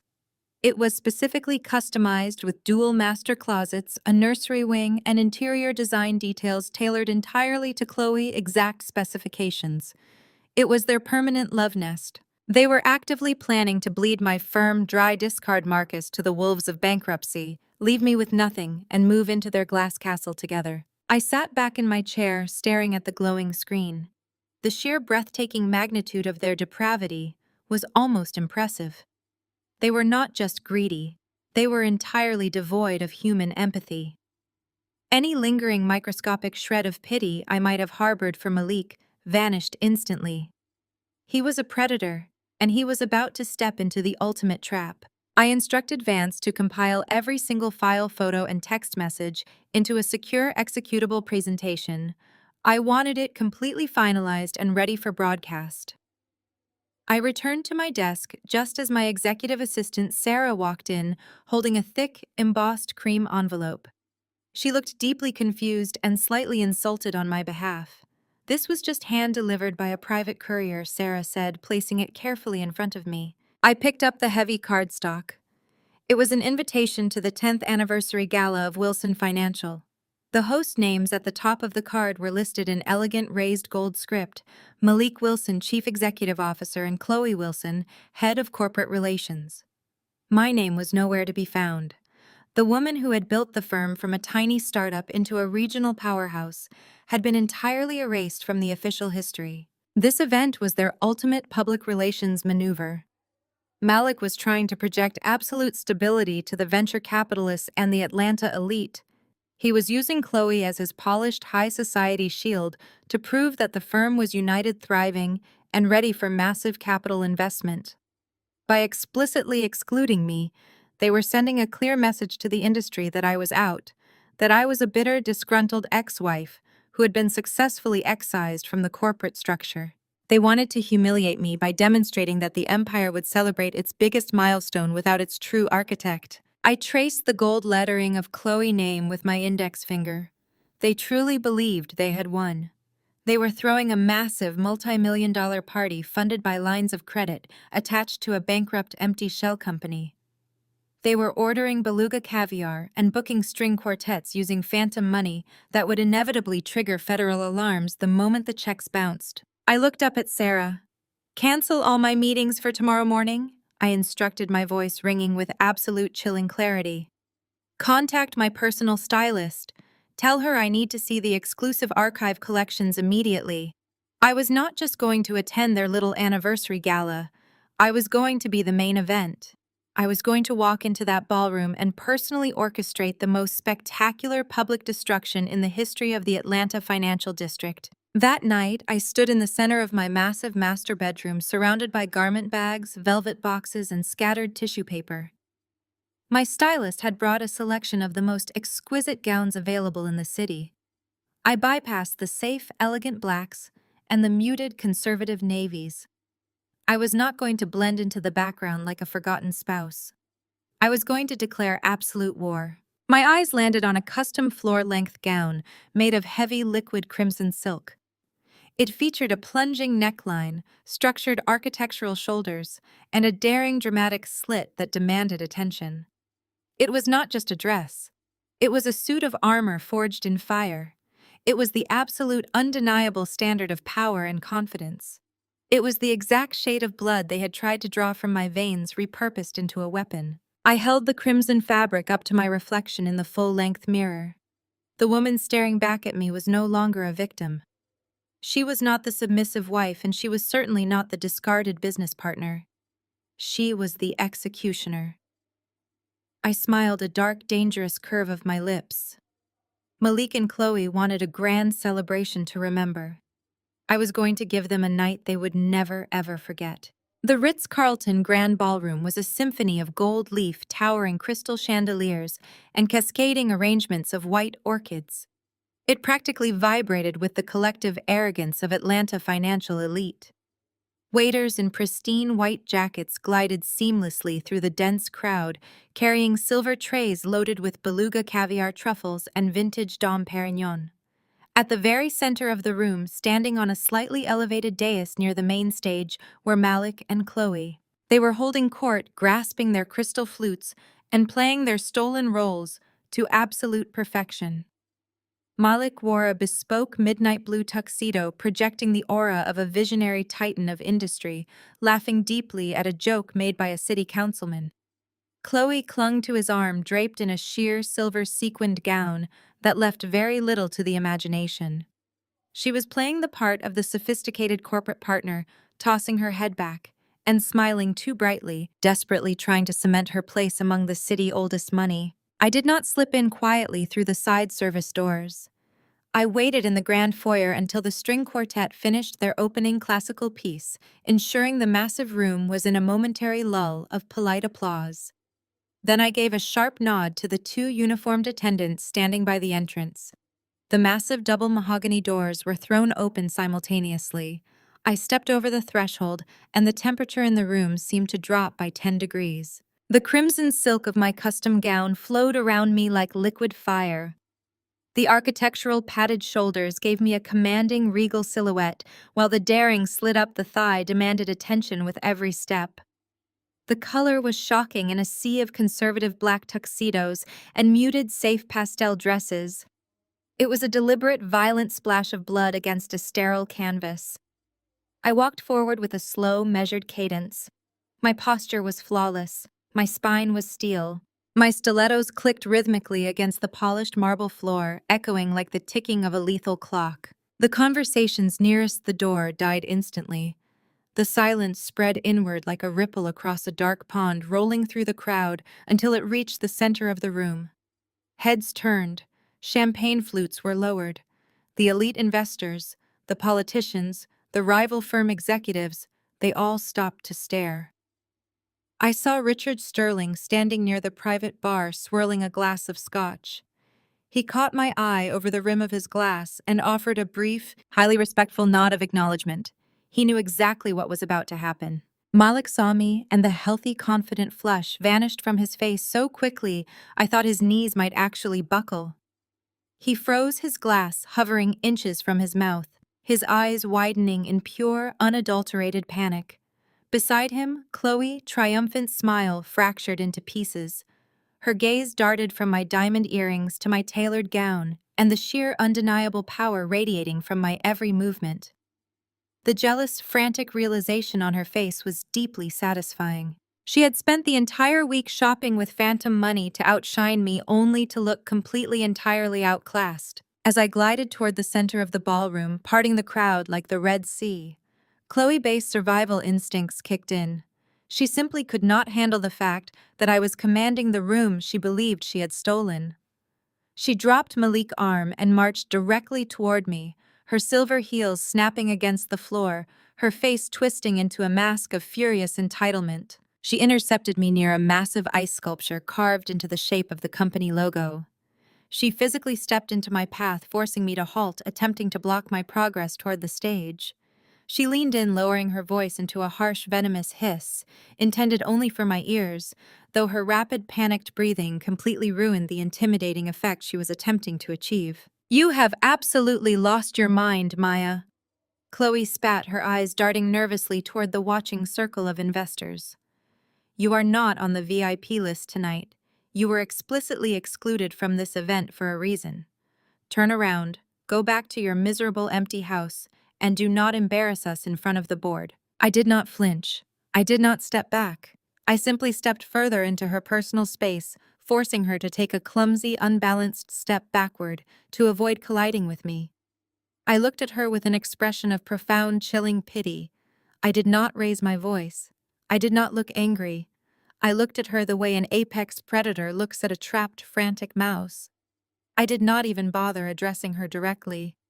I raised my right hand and made a subtle, sharp gesture toward the perimeter of the room.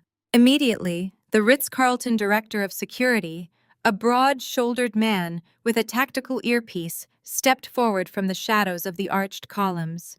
He was flanked by 4 immaculately dressed, highly trained hotel security guards. They moved swiftly and silently through the parting crowd, forming a solid, intimidating wall of black suits directly behind me. Chloe smirked, crossing her arms over her chest, completely misreading the entire situation. Her arrogance blinded her to the reality of the power dynamic. She actually thought the guards were there to fulfill her wishes. "It is time for you to leave, Maya." She sneered, her voice gaining a false note of confidence as she looked past me to the security detail. "Escort her out, gentlemen. She is trespassing." The director of security did not look at Chloe. He did not move toward me. He remained perfectly still, his eyes locked on me, waiting for my explicit command. I adjusted the delicate diamond bracelet on my wrist, letting the silence stretch until it became agonizing for the people watching us. I let my eyes sweep over the silent, captivated audience, making eye contact with Malik, who was currently sweating through his custom collar. I pitched my voice perfectly, ensuring its smooth melodic tone carried effortlessly over the ambient noise of the massive ballroom. "Excuse me," I said, my voice dripping with aristocratic absolute authority. "It seems my husband-mistress is completely unaware of who actually owns the ground she is currently standing on." A collective audible gasp rippled through the crowd. Several older board members actually stepped back in shock. I turned my gaze back to Chloe, watching her confident smirk begin to melt into sheer terror. I took a slow step forward. When your fraudulent, newly formed holding company attempted to wire the $500,000 payment to secure this ballroom, yesterday afternoon the transaction was immediately flagged by the international banking channels, I said, enunciating every single word with deadly precision. Your accounts are frozen, Chloe. The checks bounced. The hotel management was going to cancel this entire charade at noon today, turn off the lights, and lock the doors on you and Malik. Chloe shook her head, her breath hitching. No, she whispered, glancing desperately back at Malik. That is impossible. We have millions. You have absolutely nothing, I corrected her smoothly. You have millions of dollars in highly toxic, unpayable commercial debt that you voluntarily signed for. I stepped in 3 hours ago and paid the hotel invoice in full in cash through my own private, fully capitalized firm. I smiled, offering her a look of pure, unadulterated victory. I own this reservation, Chloe, I stated clearly. I am the sole registered host of this corporate anniversary gala. Therefore, I dictate the guest list, and you are currently trespassing at my private party. I turned my head slightly, locking eyes with the director of security. Remove her from my event, I commanded, and remove the man standing behind her. They are no longer welcome. Oh. The director of security took a single definitive step forward, his heavy hand clamping down firmly on Chloe's bare shoulder. She let out a sharp, undignified gasp, twisting wildly against his iron grip. Malik watched his mistress being physically detained. The sheer horror in his eyes was magnificent. He realized instantly that if he allowed my security team to drag him out of the Ritz-Carlton ballroom by his collar, his entire reputation would be vaporized before midnight. The venture capitalists, the board members, the politicians, they were all watching like hawks. His survival instinct, honed by years of pathological lying, kicked in. He made a desperate, manic calculation. He decided to play the ultimate bluff. He completely ignored Chloe's frantic, pleading gaze. He straightened his bespoke tuxedo jacket, forced a wide synthetic smile onto his face, and practically sprinted toward the raised dais at the front of the room. He was going to try and control the narrative. He believed he could smooth talk his way out of a financial execution. I raised a single finger, signaling the director of security to hold his position. I wanted Malik on that stage. I wanted him elevated, illuminated, and completely exposed. Malik bounded up the carpeted stairs and snatched the microphone from its stand. He tapped it twice, the harsh thumps echoing through the cavernous ballroom, demanding the attention of the confused elite. The murmurs died down.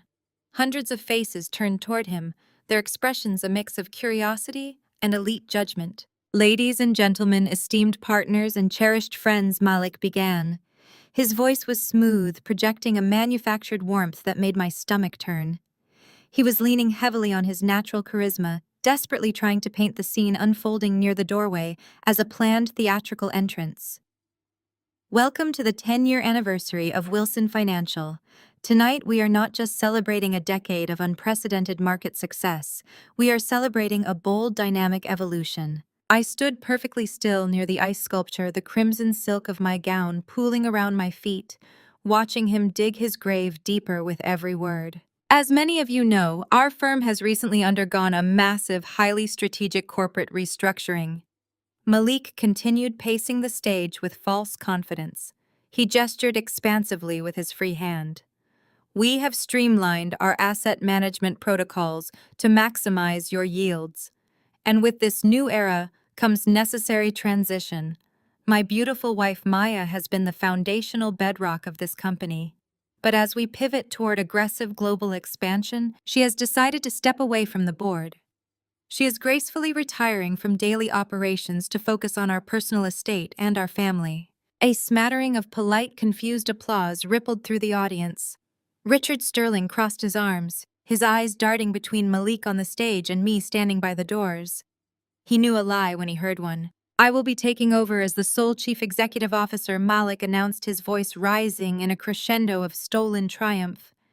And together with my sister-in-law, Chloe, acting as our new head of corporate relations, we are going to steer Wilson Financial into a brilliant, highly profitable future. So please raise your glasses. He lifted his crystal flute toward the ceiling. That was the exact moment I gave the signal. I did not need to shout. I simply caught the eye of my lead technician positioned discreetly in the audiovisual booth at the back of the mezzanine. Instantly, the massive panoramic LED screens spanning the entire back wall of the stage went completely violently black. The warm golden ambient lighting of the ballroom cut out, plunging the audience into a jarring dusk. A single harsh high-wattage spotlight snapped on, illuminating Malik in a blinding white glare. He froze, his champagne flute hovering in the air, his smile faltering as the dramatic shift in atmosphere instantly shattered his carefully constructed illusion. The polite applause died instantly. The silence in the room was absolute, heavy, and suffocating. I stepped forward. I walked down the center aisle, moving through the sea of silent, captivated guests. The heavy crimson silk of my gown rustled against the marble floor, the only sound in the massive hall. The crowd parted for me instinctively. I did not rush. I took my time ascending the velvet-lined stairs to the stage with the slow, deliberate grace of an executioner ascending a scaffold. Malik watched me approach, his chest rising and falling in rapid, shallow breaths. The stage lights illuminated the fine sheen of cold sweat coating his forehead. He looked at me with a silent, desperate plea, begging me not to destroy him in front of the very people he worshipped. I ignored his silent begging. I walked directly into his personal space, stopping mere inches from his chest. I looked him dead in the eye, reached out and forcefully snatched the microphone directly from his white-knuckled grip. For a fraction of a second, pure hatred flashed across his face. But the audience was watching. The venture capitalists were evaluating his every twitch. He had to maintain the facade. He let out a loud, hollow, barking laugh that echoed awkwardly through the silent ballroom.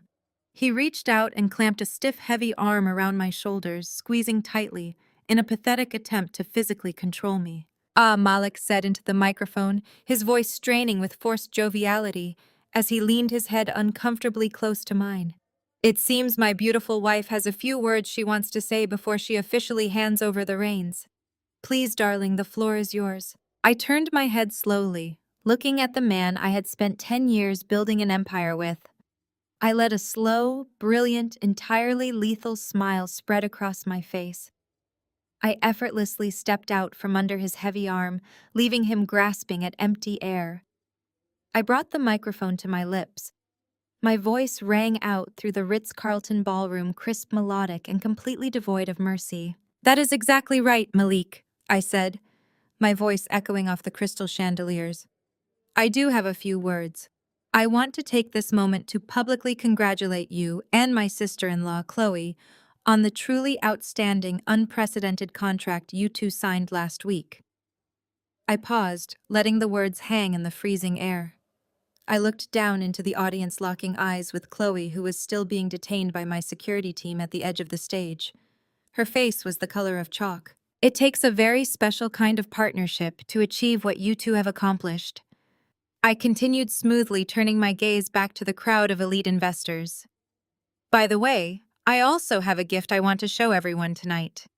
I raised my left hand and snapped my fingers. The gesture was small, but the result was instantaneous. The massive panoramic LED screen spanning the back of the stage flared to life, casting a stark, blindingly bright blue light over the entire ballroom. The first image to appear was not a celebratory montage of corporate milestones. It was a crystal-clear, high-definition projection of the holding company's certified banking statements. I had instructed Vance to highlight the specific routing numbers and account balances, blowing them up to massive proportions, so that even the guests standing by the far exit doors could read them perfectly. I turned to the screens, pointing gracefully toward the glowing numbers. "What you see before you is the current fully audited financial reality of the entity my husband and his sister-in-law just assumed control of," I announced, my voice cutting through the stunned silence like a surgical blade. "Please direct your attention to the bottom line. You will notice a highly leveraged, inescapable commercial debt totaling exactly $15 million. And directly adjacent to that, you will see the liquid asset column. It currently reads 0. A collective gasp ripped through the audience.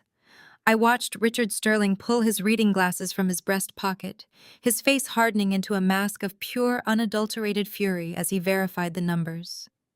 The venture capitalists, the board members, and the elite investors immediately began to murmur their polite confusion, rapidly transforming into aggressive, panicked outrage. They realized instantly that Malik was standing on a stage, trying to court their investments while completely bankrupt. Malik lunged toward the screens, his arms flailing wildly, as if he could physically tear the digital projection down.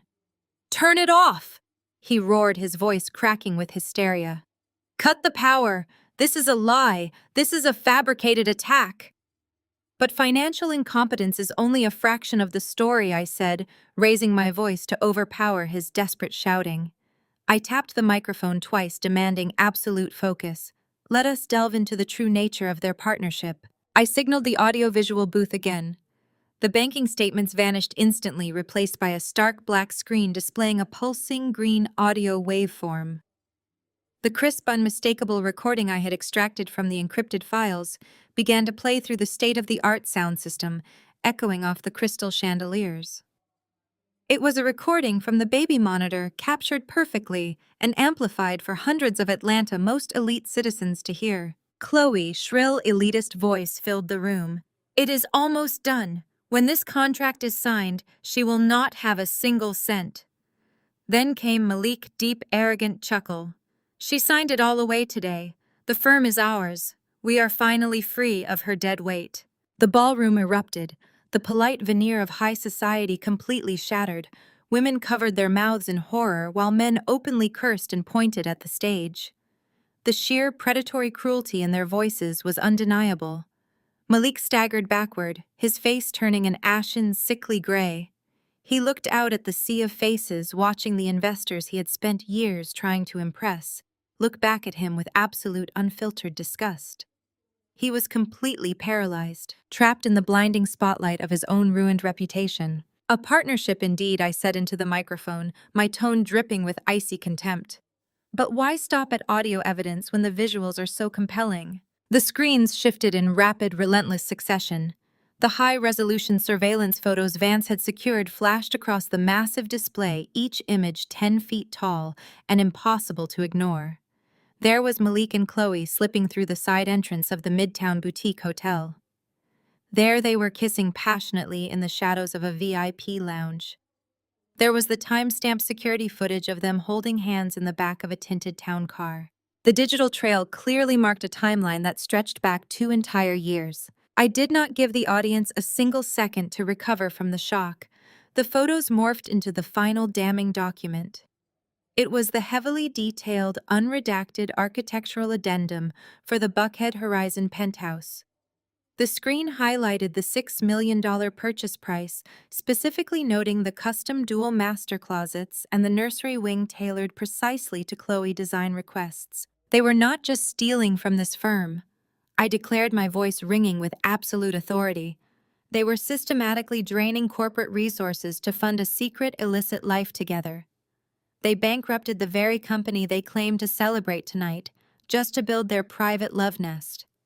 I lowered the microphone and scanned the chaotic, roaring crowd until my eyes found the one person who mattered most in this specific tragedy. Marcus was standing near the center bar. The sleek crystal champagne flute he had been holding slipped from his limp, trembling fingers. It hit the polished marble floor, shattering into 1,000 glittering pieces. The sharp sound of breaking glass managed to cut through the heavy noise of the ballroom. Marcus looked completely drained of blood. His face was a ghostly, horrifying white, his eyes wide and vacant as he stared up at the massive LED screens. He was watching his wife and his brother dismantle his entire reality in real time. For 2 years, he had struggled to keep his head above water, turning to his brother for support and trusting his wife to stand by him. Now the absolute truth was being broadcasted to the entire city. His knees buckled slightly. He had to reach out and grip the edge of a high-top table just to keep himself from collapsing to the floor. He could not look away from the images of Chloe smiling at Malik, the same smile she had weaponized against him for years. At the edge of the stage, Chloe was no longer fighting the security director. Her arrogant facade had completely disintegrated. She dropped to her knees in her silver-sequined gown, sobbing uncontrollably. She buried her face in her hands, shrieking frantic, garbled apologies, that were entirely drowned out by the noise of the crowd turning violently against them. The elite society she had so desperately tried to claw her way into was now looking at her like she was radioactive waste. Malik was hyperventilating. He turned to me, his hands raised in a pathetic, trembling gesture of surrender. The bespoke tuxedo that had made him look like a titan of industry now just looked like a costume on a terrified, broken man. He opened his mouth to speak, trying to formulate a plea, but his voice completely failed him. He finally understood the magnitude of his miscalculation. He realized in front of everyone he worshipped that he had lost his firm, his reputation, his wealth, and his family in the span of 3 minutes. I stood perfectly still, the crimson silk of my dress, catching the harsh stage lights. I did not offer him a single ounce of sympathy. I had warned him that I was not a woman who could be discarded. The ballroom was in total uproar.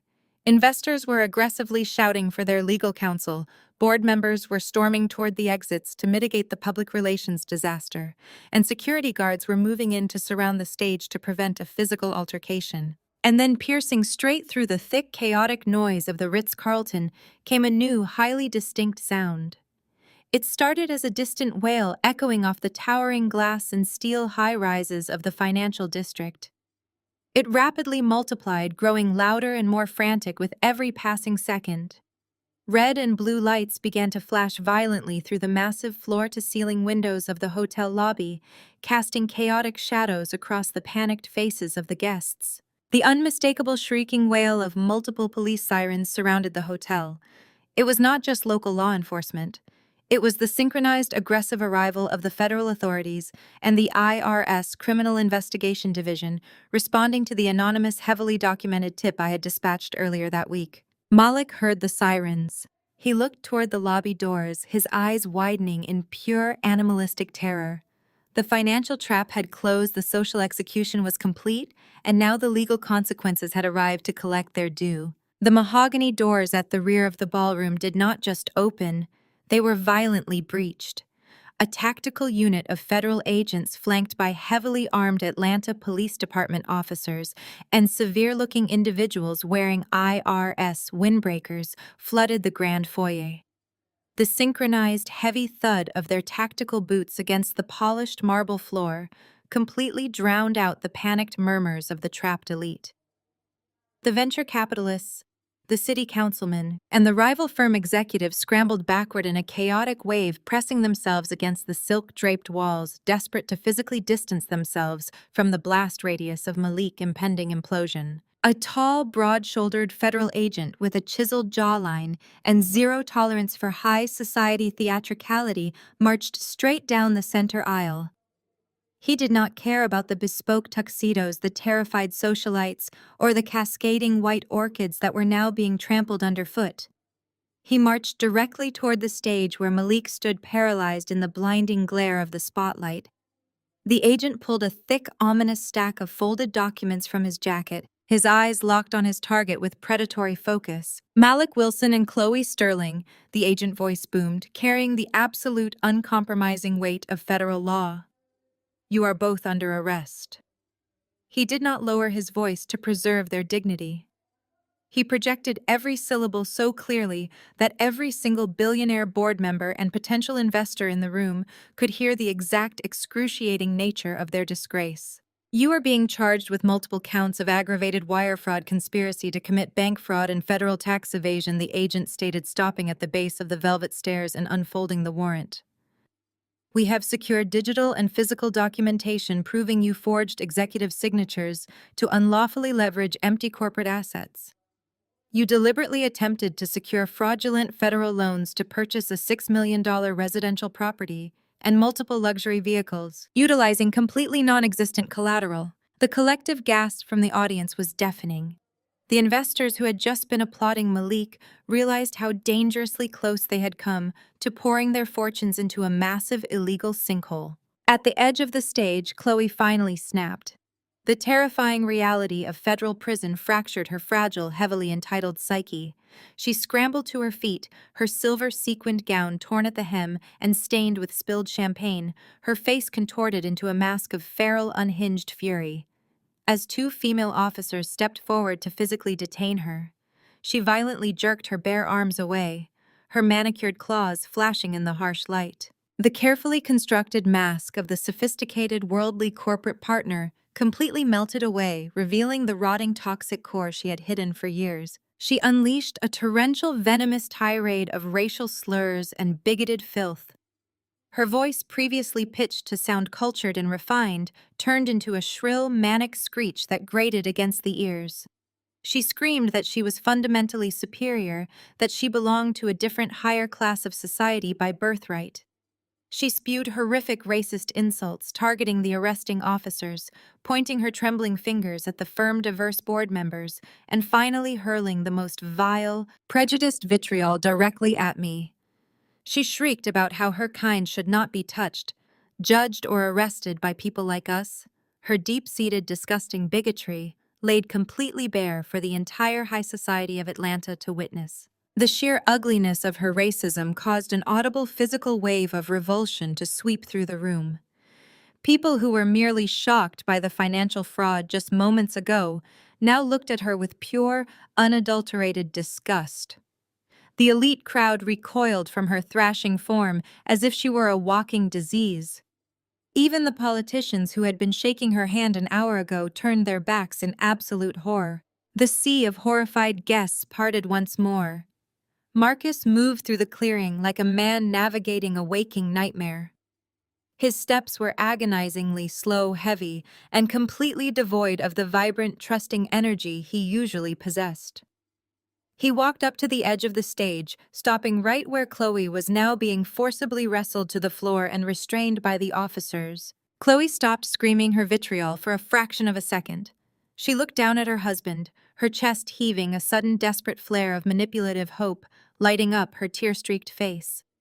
She perhaps delusionally thought his vast wealth, his sterling reputation, and his blind love could somehow shield her from the federal authorities dragging her away. Marcus did not say a single word. He did not yell. He did not cry. He looked down at the woman he had loved with an expression of absolute freezing emptiness. He reached down to his left hand with deliberate mechanical precision. He twisted the heavy platinum and diamond wedding band off his finger. With a sharp, violent flick of his wrist, he threw the ring directly at her face. The heavy metal struck her cheekbone with a sharp, dull smack, leaving an immediate red mark, before bouncing off the wooden stage and rolling away into the dark shadows. Marcus turned his back on her sobbing, handcuffed form and walked away, disappearing into the parted crowd without looking back a single time. A sudden, frantic commotion erupted near the front row of VIP tables. Malik and Marcus' parents, the proud, fiercely protective matriarch and patriarch of the family, could no longer bear the crushing, catastrophic weight of the disgrace. The mother clutched her chest, her face turning a terrifying shade of blue. Her knees buckled entirely as the devastating reality of her eldest son, ultimate betrayal, his total financial ruin, and his mistress' horrifying racist depravity shattered her reality. She collapsed heavily into her husband's arms. Both of them sank to the polished marble floor, surrounded by shouting guests frantically calling for hotel medics and ambulances. Malik had not only destroyed his own life and stolen from his firm, he had publicly humiliated and physically broken the very parents who had worshipped him as their flawless golden child. On the stage, the federal agent moved in. He grabbed Malik's trembling arms, twisting them roughly and unforgivingly behind his back. The cold, heavy click of stainless steel handcuffs locking into place echoed sharply through the microphone that still lay abandoned and live on the stage floor. It was the definitive sound of absolute finality, the permanent, undeniable end of Malik's fraudulent empire. As the officers shoved Malik forward by his shoulders, forcing him to walk the humiliating, highly public path down the center aisle through the gauntlet of his former peers, he turned his head. He looked back at me one last time. His pristine tuxedo was rumpled. His hair was slick with nervous sweat, and his eyes were wide, bloodshot, and brimming with absolute pathetic despair. He was silently begging me. He was pleading with his eyes for a lifeline, for mercy, for me to use my newly acquired power to stop the nightmare. I stood tall near the massive LED screens, my spine perfectly straight, the crimson silk of my gown flowing around me like liquid fire. I held his desperate gaze without a single ounce of pity. I did not blink. I did not frown. I simply watched coldly, a monument of absolute victory, as the man who had tried to bury me was dragged out of the Ritz-Carlton and shoved into the harsh, flashing red and blue lights of the Atlanta night. 72 hours later, the opulent scent of white orchids and vintage champagne had been entirely replaced by the harsh, sterile stench of industrial bleach and stale sweat. The Federal Detention Center in downtown Atlanta was a brutal, unforgiving fortress of reinforced concrete and bulletproof glass.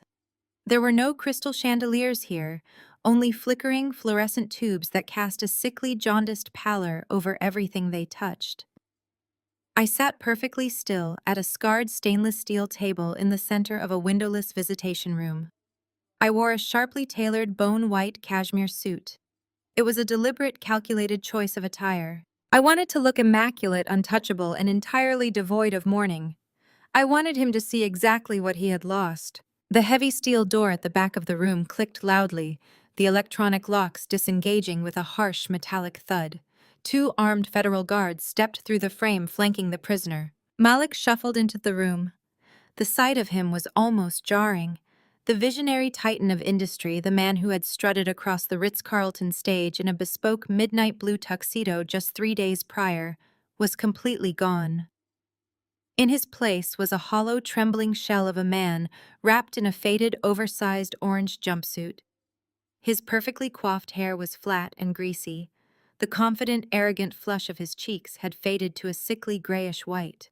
The heavy chains around his wrists clinked rhythmically against the metal waistbelt as he moved toward the table, a pathetic, dragging cadence that echoed off the cinder-block walls. The guards forced him into the bolted steel chair across from me, secured his waist chain to the table ring, and silently stepped back against the wall. For a long, agonizing minute, neither of us spoke. I simply sat there, my hands folded neatly on top of my sleek leather briefcase, watching him. I let the absolute silence stretch, forcing him to stew in his own profound humiliation. He could not even look me in the eye. He stared at my white leather heels, his jaw trembling, his chest rising and falling in rapid, shallow bursts of panic. "Maya," he finally choked out. His voice was a thin, raspy croak, completely stripped of its usual smooth baritone authority. "Thank God you came. I knew you would not abandon me. I knew it." He leaned forward, straining against the heavy metal chains, desperately trying to close the physical distance between us. He raised his bound hands, reaching out to touch my fingers across the cold steel table. I did not flinch. I simply withdrew my hands smoothly, folding them in my lap, letting his manacled wrists drop onto the metal surface with a heavy, humiliating clatter. The rejection hit him instantly, but his narcissistic survival instincts overrode his shame. He immediately launched into the performance I knew was coming, the grand, pathetic pivot of blame. "You have to listen to me," Malik pleaded, his eyes wide and bloodshot, brimming with manufactured tears. "It was her. It was all Chloe. She poisoned my mind, Maya. You know how manipulative she is. You know how she resents Marcus, how she resents our success. She preyed on me when I was vulnerable.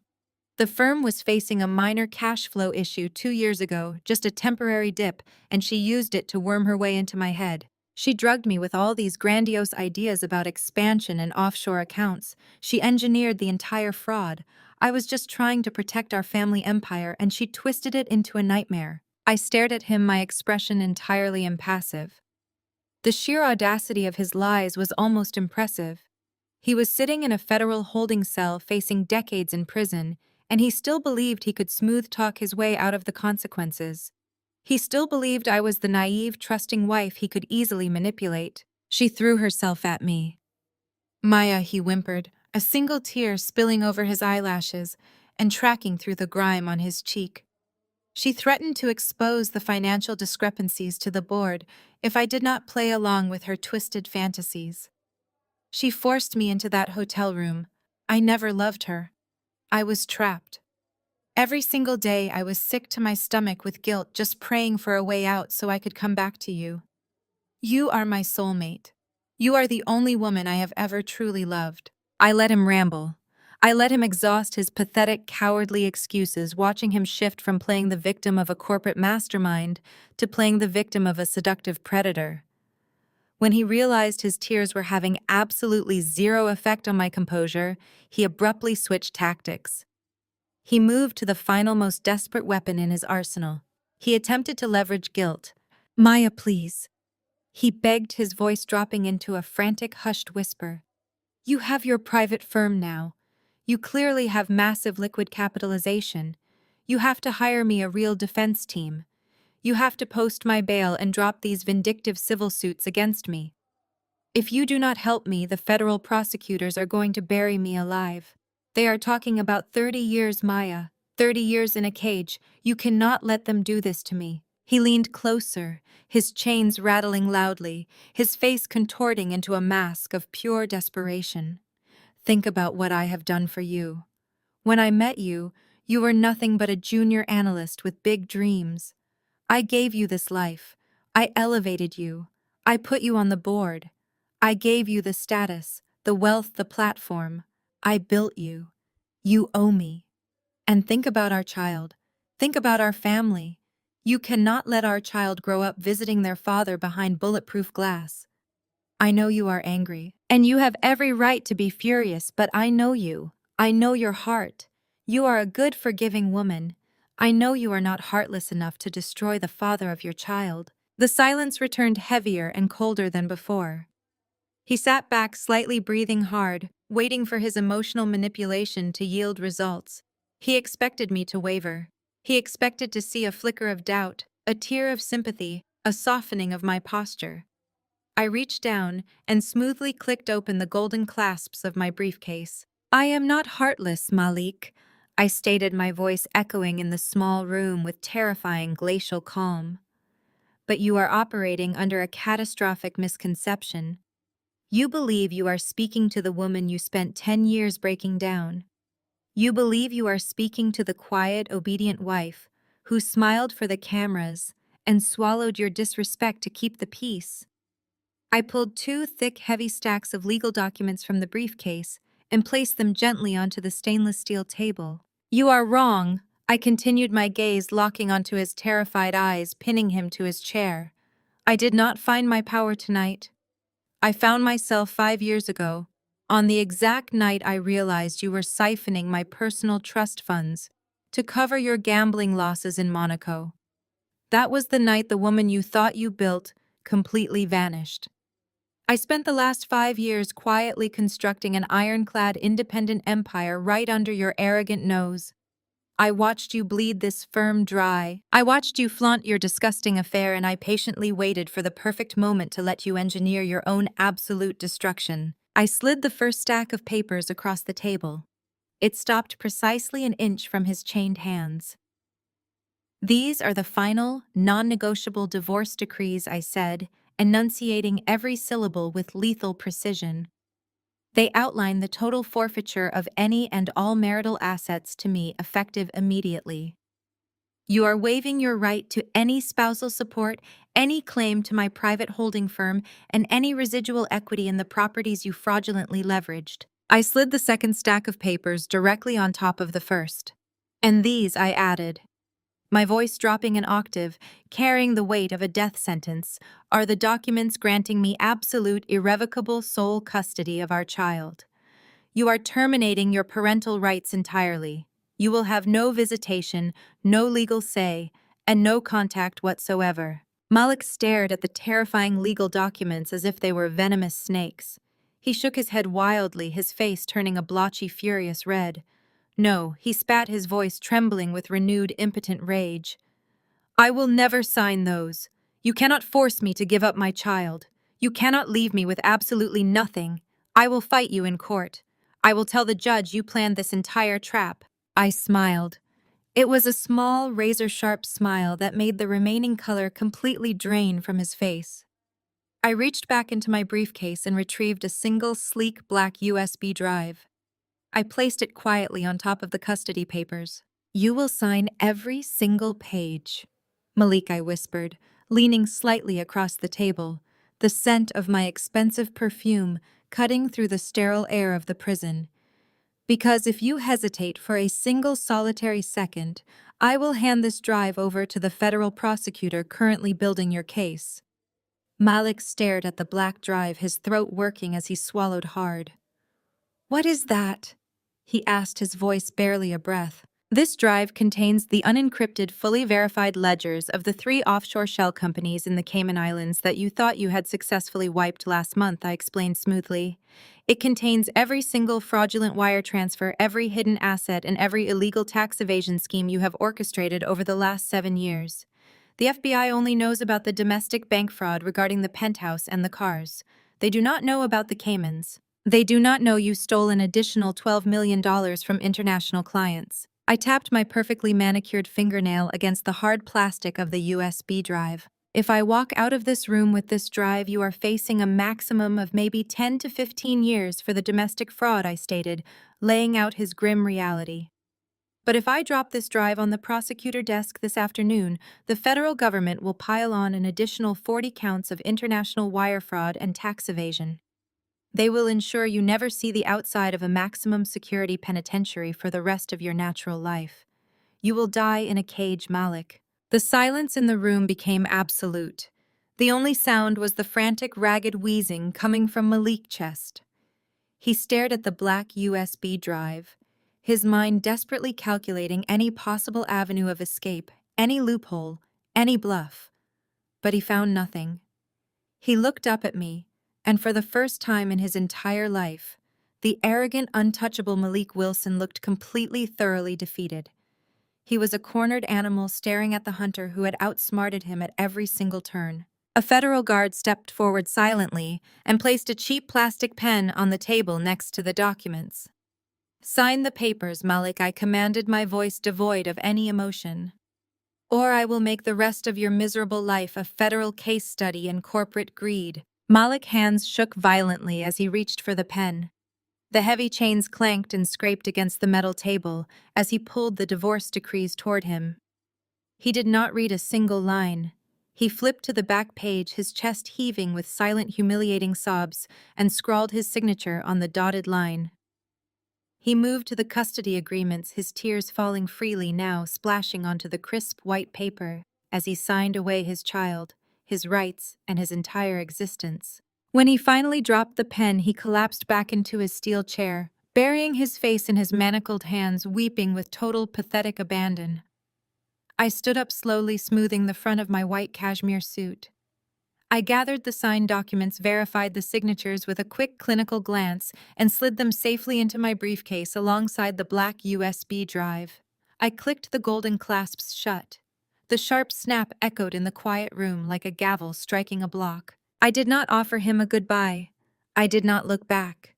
I turned on my heel and walked toward the heavy steel door, my heels clicking a steady, triumphant rhythm against the concrete floor, leaving Malik to rot in the prison he had built with his own 2 hands. Exactly 1 year later, the harsh, flickering fluorescent lights of the federal detention center were nothing but a distant, fading memory.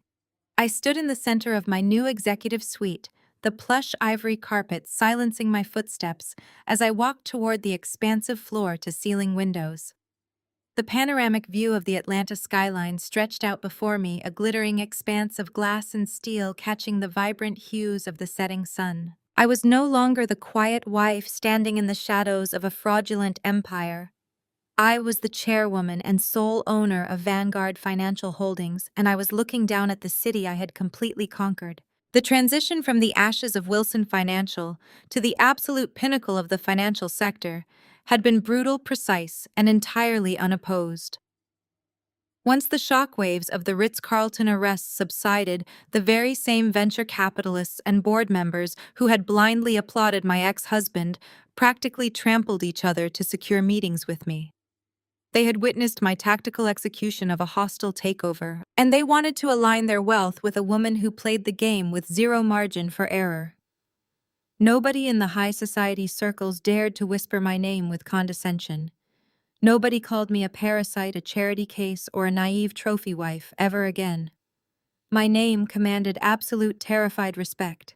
The individuals who had spent years trying to break my spirit were currently enduring the agonizing, relentless consequences of their own staggering arrogance. Malik was a ghost, Despite signing the divorce and custody agreements, the federal government had not needed my black USB drive to bury him. The sheer volume of his domestic fraud, combined with the desperate, panicked testimonies of his former partners trying to save themselves, had been more than enough to secure a conviction. He was currently serving a 25-year sentence in a maximum security federal penitentiary. There were no bespoke suits, no crystal champagne flutes, and no sycophants to feed his bottomless ego. He was just another inmate in an oversized orange jumpsuit stripped of his name and reduced to a federal identification number. His parents, the fierce, enabling architects of his narcissism, had experienced a spectacular crushing fall from grace. Refusing to accept their golden child guilt, they had liquidated their entire retirement portfolio and leveraged their sprawling suburban estate to pay for a team of high-profile defense attorneys. It was a completely futile effort. The lawyers drained their accounts, lost the case, and left them with absolutely nothing. They were forced to sell their beloved family home to avoid foreclosure, quietly retreating into a cramped, obscure apartment on the outskirts of the city. The high society friends who used to attend their lavish dinner parties had completely excommunicated them, treating their family name like a contagious disease. But it was Chloe's downfall that provided the most profound poetic sense of justice. Marcus had not simply divorced her, he had surgically dismantled her entire existence. Utilizing the audio recordings, the financial trails, and her highly public bigoted meltdown at the hotel, his legal team secured an expedited fault-based divorce. He was granted absolute sole custody of their children, successfully arguing that Chloe was morally and financially unfit to be a mother. Because she had actively participated in a massive federal fraud scheme, Marcus enforced a strict prenuptial clause that left her entirely destitute. The woman who had spent years parading around in sheer designer gowns, sneering at people she deemed beneath her, was now completely isolated. Without access to phantom corporate funds or a wealthy husband to bankroll her delusions, reality hit her with the force of a freight train. To satisfy the court-ordered restitution and her mounting legal debts, Chloe was forced to take the only job that would hire a convicted felon with a highly publicized record. She was currently working grueling, 12-hour shifts at a massive commercial laundry facility on the industrial side of town. The hands she had once used to flaunt stolen diamonds were now perpetually blistered and raw from hauling heavy, damp linens and scrubbing industrial vats. She spent her days sweating under harsh warehouse lights, taking orders from the exact same working-class people she had spent her entire life despising. She had tried to steal my throne, and in return the universe had handed her a mop. I turned away from the window as the heavy mahogany doors of my office swung open. The sharp professional silence of the executive suite was instantly broken by the bright, joyous sound of a child's laughter. My daughter burst into the room, her small backpack bouncing against her shoulders, her face lighting up the moment she saw me. She ran across the ivory carpet and threw her arms around my legs, burying her face in the tailored fabric of my trousers. My assistant, a highly efficient woman who managed my schedule with flawless precision, stood smiling in the doorway, giving me a respectful nod before pulling the doors shut to grant us complete privacy. I knelt down, wrapping my arms tightly around my daughter, inhaling the sweet, innocent scent of her shampoo. I kissed the top of her head, feeling a surge of fierce, protective love that validated every single ruthless decision I had made over the past year. I had completely eradicated the toxic rot from her life before it could ever infect her. She would never know the pain of being a pawn in Malik narcissistic games. She would grow up in an environment built on absolute truth, unshakable stability, and immense hard-earned power. "How was school today, my love?" I asked, brushing a stray lock of hair from her smiling face. "It was amazing," she beamed, eagerly unzipping her backpack to show me a colorful, slightly crumpled painting she had made in art class.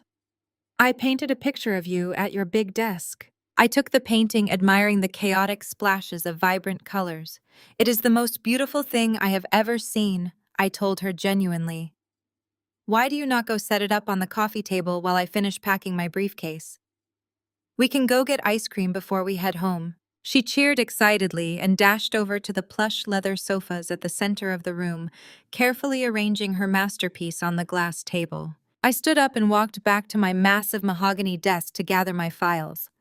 As I reached for my briefcase, my eyes landed on a small, sleek device resting next to my dual monitors. It was a state-of-the-art high-definition video baby monitor. I reached out and gently traced the smooth, curved edge of the device with my index finger. I let out a soft, quiet laugh that barely disturbed the silence of the room. It was deeply ironic. A simple plastic baby monitor had been the very thing that shattered my world. It had been the device that transmitted the horrific, agonizing truth of Malik and Chloe's betrayal directly into my ears. It had been the catalyst for my grief, my rage, and my ultimate awakening. But as I looked at the small glowing screen displaying a crystal-clear feed of my daughter, empty, perfectly secure bedroom at home, the device held absolutely no power over me. It was no longer a tool for uncovering dark, agonizing secrets. It was no longer a hidden wiretap exposing the rot in my own home. It was just a monitor. It was simply a tool to ensure the safety of the person I loved most in the world. I did not have to hide anymore. I did not have to smile through clenched teeth at corporate dinners pretending to be a supportive wife to a man who despised me. I did not have to listen to hushed, venomous conversations through electronic devices to know where I stood in my own life. I picked up my briefcase, the heavy, expensive leather grounding me in the present moment. I looked around my stunning office, taking in the magnificent view of the city I had claimed as my own, and then I looked at my daughter who was happily waiting for me by the door. My life was no longer defined by shadows, lies, or stolen conversations. My life was defined by brilliant, unapologetic truth, unyielding power, and absolute magnificent freedom. I smiled, turned off the desk lamp, and walked out the door. Fade to black.